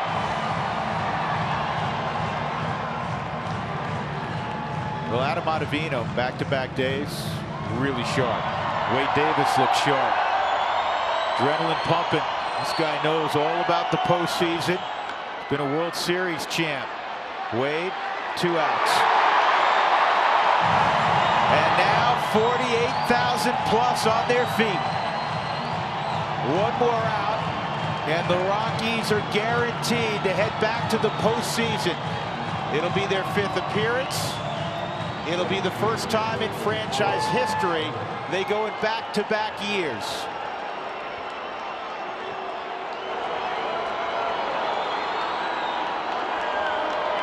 And he might even get a cheer in San Francisco when this score is posted, too.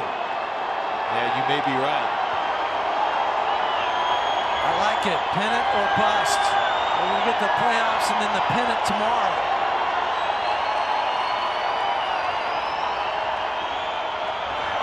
Harper, big swing and a miss.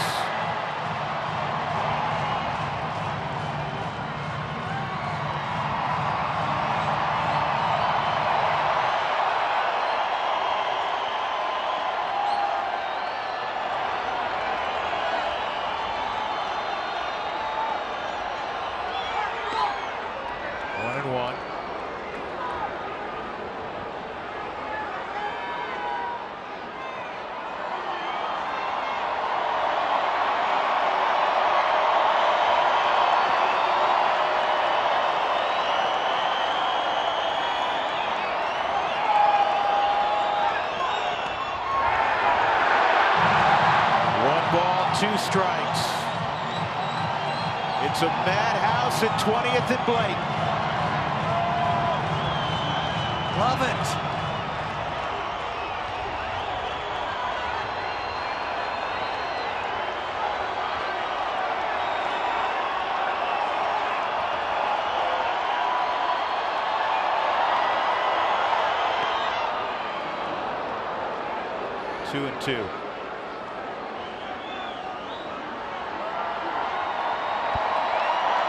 right back at it, though.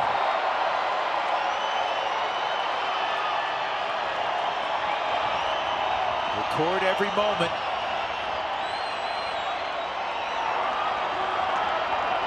Here's the 2-2. He's got him. Ball game over. The Rockies are returning to October. It is official. Their eyes on a bigger prize, though. They want the division title. The magic number is now 2. Kyle Freeland wins his 17th, and the Rockies are 90-70. 8 straight victories, their longest run since 2013. And once again, Colorado, for the first time in franchise history, will go to the postseason back-to-back years. We got a lot to do. The Toyota postgame show, an extended version, will come your way next.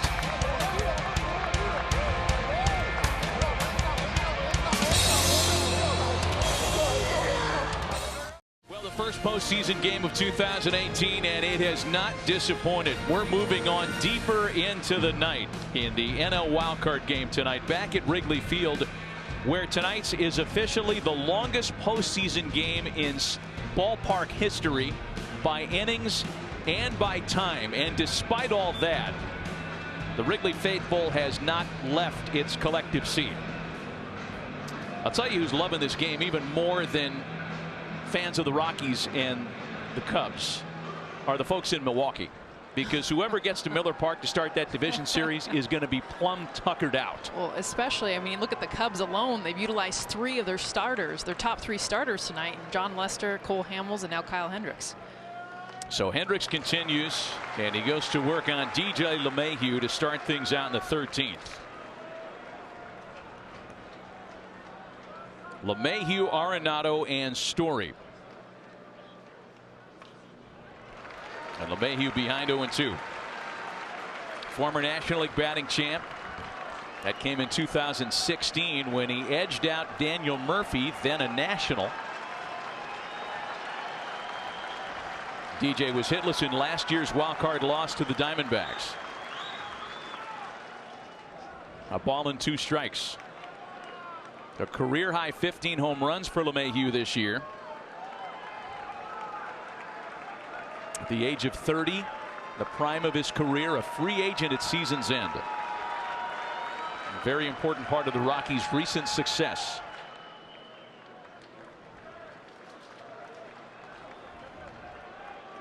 I mentioned LeMahieu's batting title. There are a bunch of them on this roster.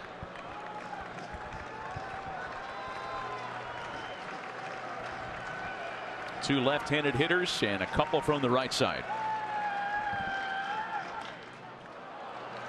Popped him up. And that's the first out in the 13th. Hendricks, who holds an economics degree from Dartmouth. This is the matchup of the night right here. And if you're the Rockies, these are your 2 chances, Batman and Robin. And I would not be surprised to see Arenado go up there with a game plan, look soft, and ambush first pitch and try to go Jimmy Jackson left center field. Well, Nolan Arenado has taken Kyle Hendricks deep twice in his career, 6 for 22 lifetime against his current adversary. 1 out, bases empty.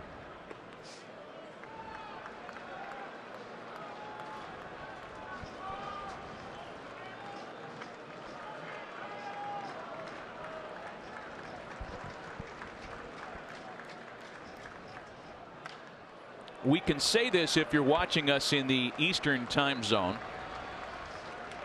Later on today, the A's and Yankees in the American League wild card game in the Bronx. That'll be on TBS. You could throw it to them. Sending it to New York. Just might folks. happen. Liam Hendricks for Oakland in a bullpen game. Luis Severino for the Yankees. And Arenado scalds the ball on the ground to second. Zobrist has it, and there are 2 away. The winner here tonight goes to Milwaukee. A short drive. They'll be none the wearier after this long one to play the Brewers. Braves and Dodgers also begin on Thursday, and in the American League, the A's-Yankees winner goes to Boston. Indians and Astros, those two series start Friday night. So if you're Hendricks here, 2 outs, you have the last guy in this side of the lineup that can actually hurt you. You have Chris Bryant at third base protecting the line, and you have the outfield way back for no doubles. Couple of hits tonight for Trevor Story, a bouncer that's going to sneak through into left. And that's a win for the Cubs. Trevor Story, the most potent hitter in this lineup, the power that he's shown, especially coming back from his injury. So if you get a sneaky ground ball that finds a hole in the 5-6 hole against Kyle Hendricks, this is a win. 2 outs. You take this every day for the Cubs. And because Brian is hugging the line properly, staying away from the double, a single sneaks through. No harm, no foul.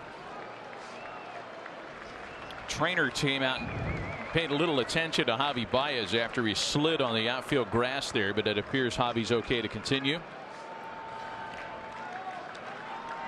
So you've got to be thinking here as time is taken now, and Jim Hickey's going to come out to visit with his reliever. You've got to be thinking about the Rockies getting Trevor Story to second. And Trevor's a guy that can steal a base, 27 in 33 attempts. It's a night where the extra base hit has been few and far between. And Buster, we've talked about this in games like this. Everybody takes out the driver and they want to be a hero. They want to hit a home run. I remember when I was with the Yankees, anytime we had a game like this, Torre would meet the entire team on the top step and say, hey, no home runs, think small, and big things will happen.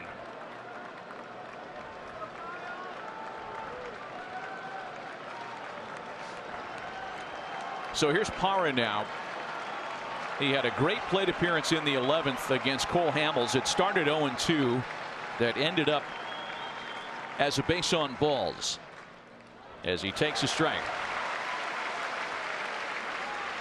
Alex, you talked about that, thinking small. If you're sitting in Bud Black's shoes at this point, are you tempted, as Matt was talking about, maybe just, you know what, we're going to put the game in motion one way or another? Well, this is a combination, Buster, that has been easier to run on. In 13 stolen base attempts against Kyle Hendricks on the mound, 10 have been successful. Victor Caratini, who's taken over behind the plate, has caught less than 30% of would-be thieves. The numbers say go. Parra with a base hit into right. Story to third.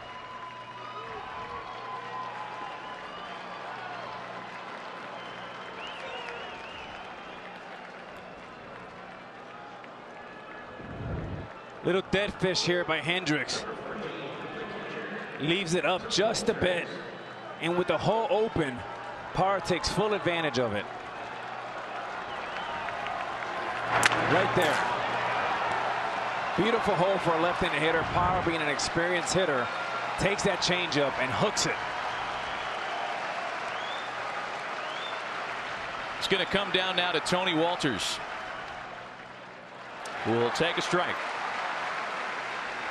So, Buster, to answer your question, agreeing with Matt, that last pitch there, 1-6. So Parra can almost walk to second base and not get thrown out. And Wolters behind 0-2. Wolters, who more or less split catching duties with Chris Iannetta during the regular season, just 2 for 16 with runners in scoring position and 2 out this year, and backed up against an 0-2 count. There's a running situation. They can try to do a little double steal here. So what Parra did right there, he had a fake steal, and Javi Baez never moved. That means that Contreras is not throwing to second base. If you're Contreras, you want to come out and read through the signs again, because now they know the coverage. He should walk to second now. Wolters with a base hit up the middle, and the Rockies have taken the lead. 3 straight 2-out singles Colorado back on top.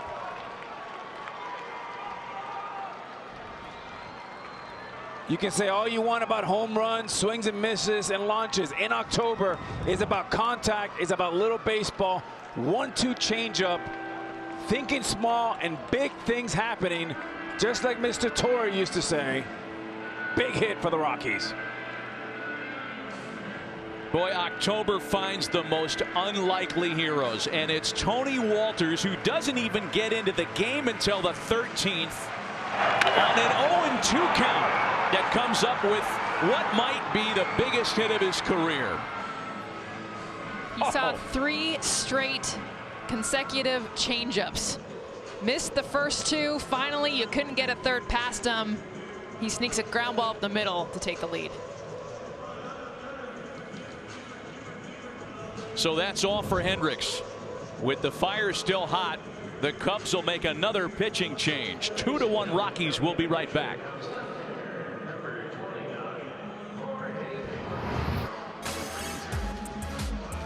Well, if you go 3 consecutive changeups to any batter, that is the pitch of Kyle Hendricks to lefties, but Tony Wolters makes him pay in a huge way. Gets Kyle Hendricks out of the game, and now Jorge De La Rosa takes over for the Cubs. Another slice of irony, as it'll be the Rockies' winningest all-time pitcher working in relief for the Cubs, who'll try to strand a very important run at third. Split his time between the Diamondbacks and Cubs since coming to Arizona in August. De La Rosa's been great. Pitched to a 1.29 bullpen ERA. And a breaking ball evens accounted 1-1 to David Dahl. And for De La Rosa, his best pitch, his money pitch, is a split finger with power at third base. You got to be careful not to bounce it.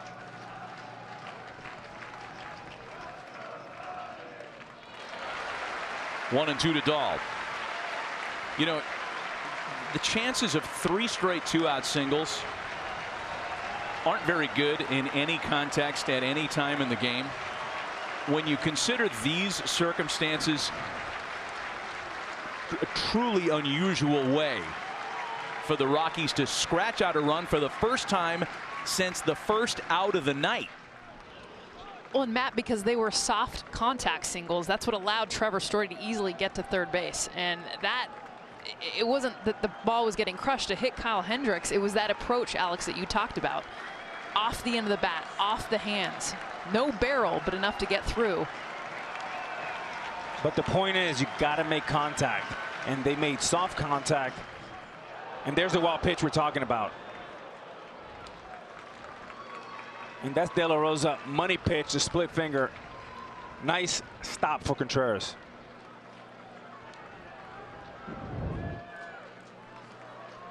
You see the split finger there. He just spiked it. Very athletic play by Contreras. Saves a run for the moment. It did get Wolters into scoring position, second and third. The 2-2. Strikeout ends the inning. But the Rockies scratch out their first run in the better part of 4 hours. We go to the last of the 13th. Colorado 3 outs away from a date with the Brewers.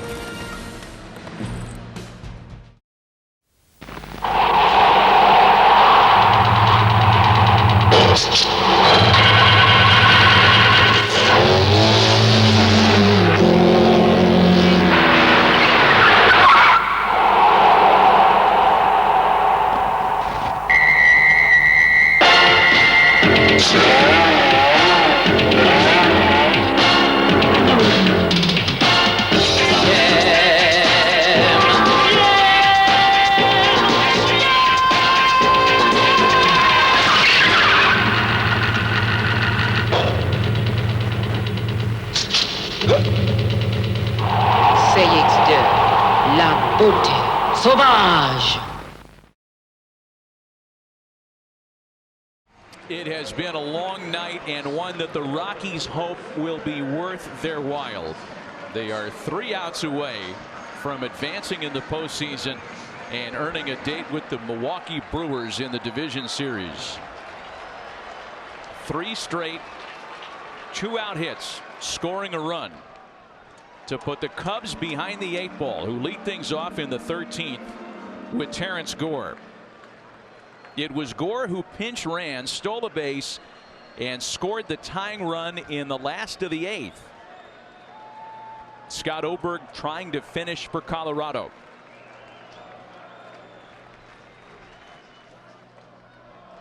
We talked about Gore, that rare player who has more stolen bases than plate appearances in his major league career, on the roster to do exactly what he did in the 8th. He's had now 2 plate appearances subsequently. Struck out in the 10th.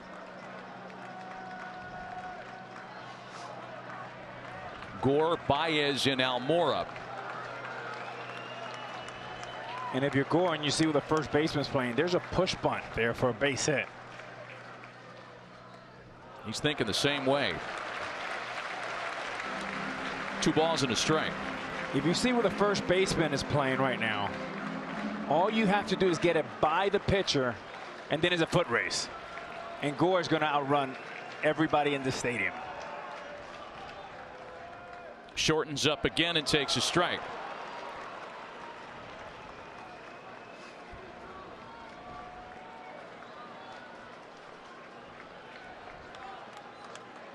And just because there's 2 strikes, Jessica, if these guys back up, you can still lay around and just push it past the pitcher. Oh! That one gets a home plate umpire. Cross up, and Chris Guccione got hit with that. Oh, man. And apparently it hit Gore on its way past, and that's going to put the tying run aboard. But the concern now is for the home plate umpire.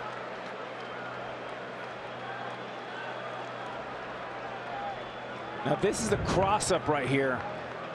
Wolters expecting slider. As you can tell, he's waiting for the ball to go into dirt. And then it's just by him. I don't know that hit him. Well, his reaction, he didn't do anything. So that usually means it didn't hit him.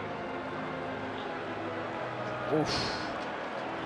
That is a reviewable. It's a reviewable play. And here comes Buddy Black. I mean, you want to be sensitive certainly to the home plate umpire who wore that one badly, but I think Buddy has made it clear that the Rockies are going to review this.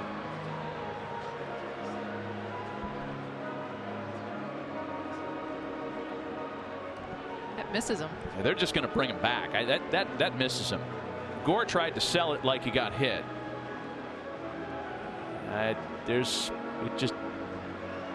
The only thing that changed direction of the ball was the glove of Tony Wolters. And they're discussing it at home plate now.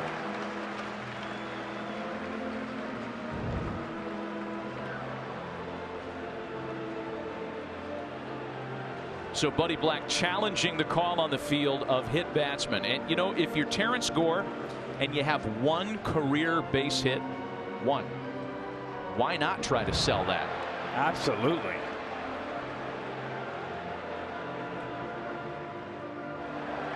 Alex, to your point, the biggest tell was his reaction. It took him a long time to even try to sell it. When you get hit, even nicked, especially in this situation, you're yelling. You're letting everybody know. Well, not only that, Jessica, but when you get hit, you don't take 3 steps towards your dugout. You take 3 steps towards first base. Especially in the moment, right?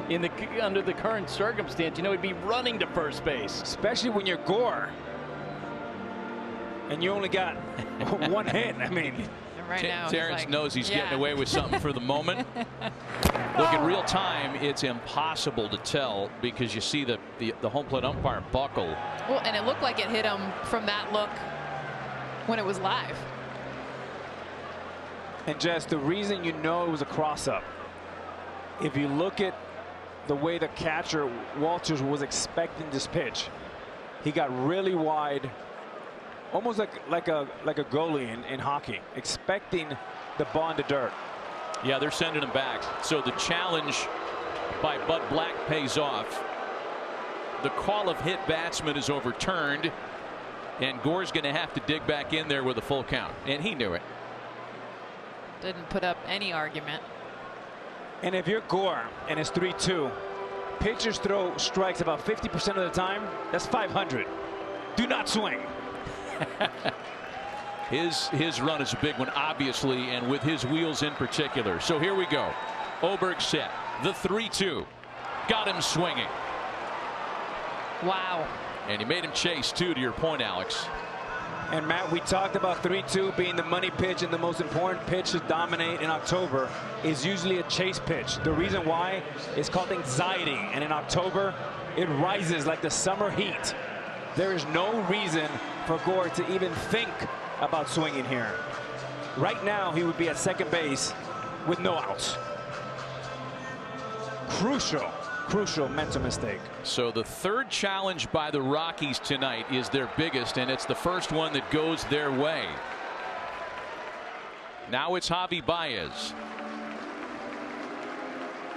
Rockies are not out of the woods yet, not by a long shot. Baez and Almora.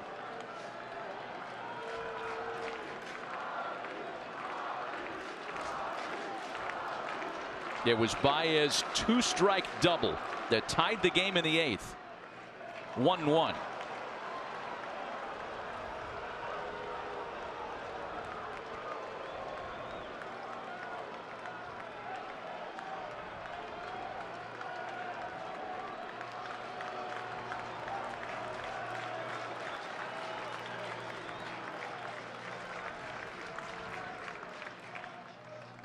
Big swing and a miss. That's the game-tying hack. Oh, man. And now Baez behind 1-2. Too much swing for Javi Baez. Get short, get quick.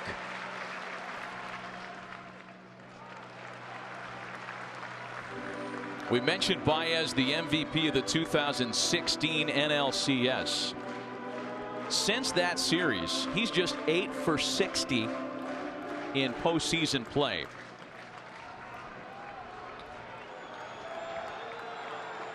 If you're Javi Baez, you want to take distance away from your mind. You want to think about chipping the ball. Solid contact. Solid, not far.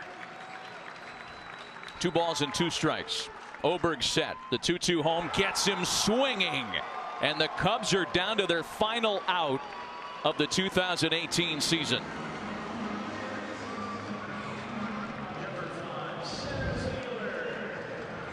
Jess, there's the cement mixer we've talked about all year.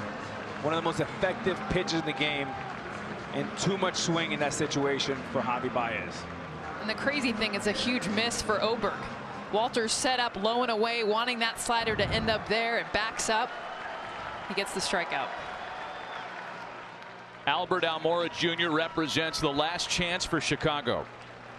And for Chris Guccione behind the plate, I mean, these guys don't get enough credit. 362 pitches have been thrown in this game. He's done a fantastic job.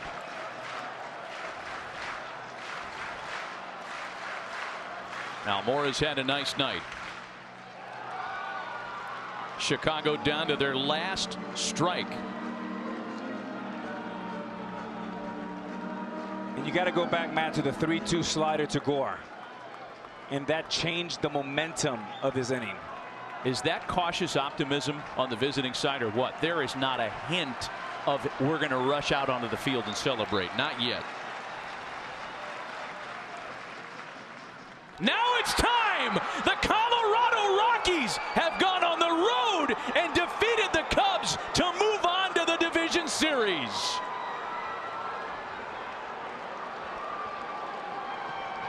Stunned silence on the north side tonight.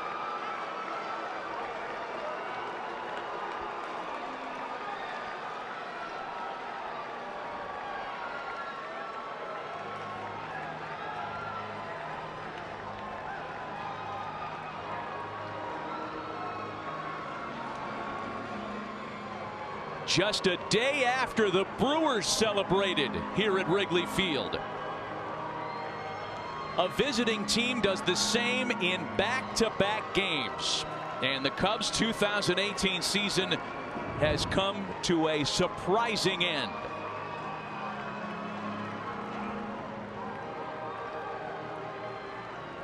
The Colorado Rockies are moving on to just their 3rd ever Division Series appearance. And there will be Rocktober in Denver this year.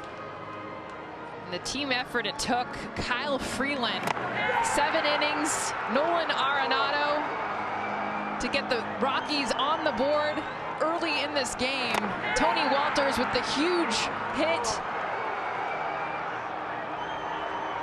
And Scott Oberg to finish it off.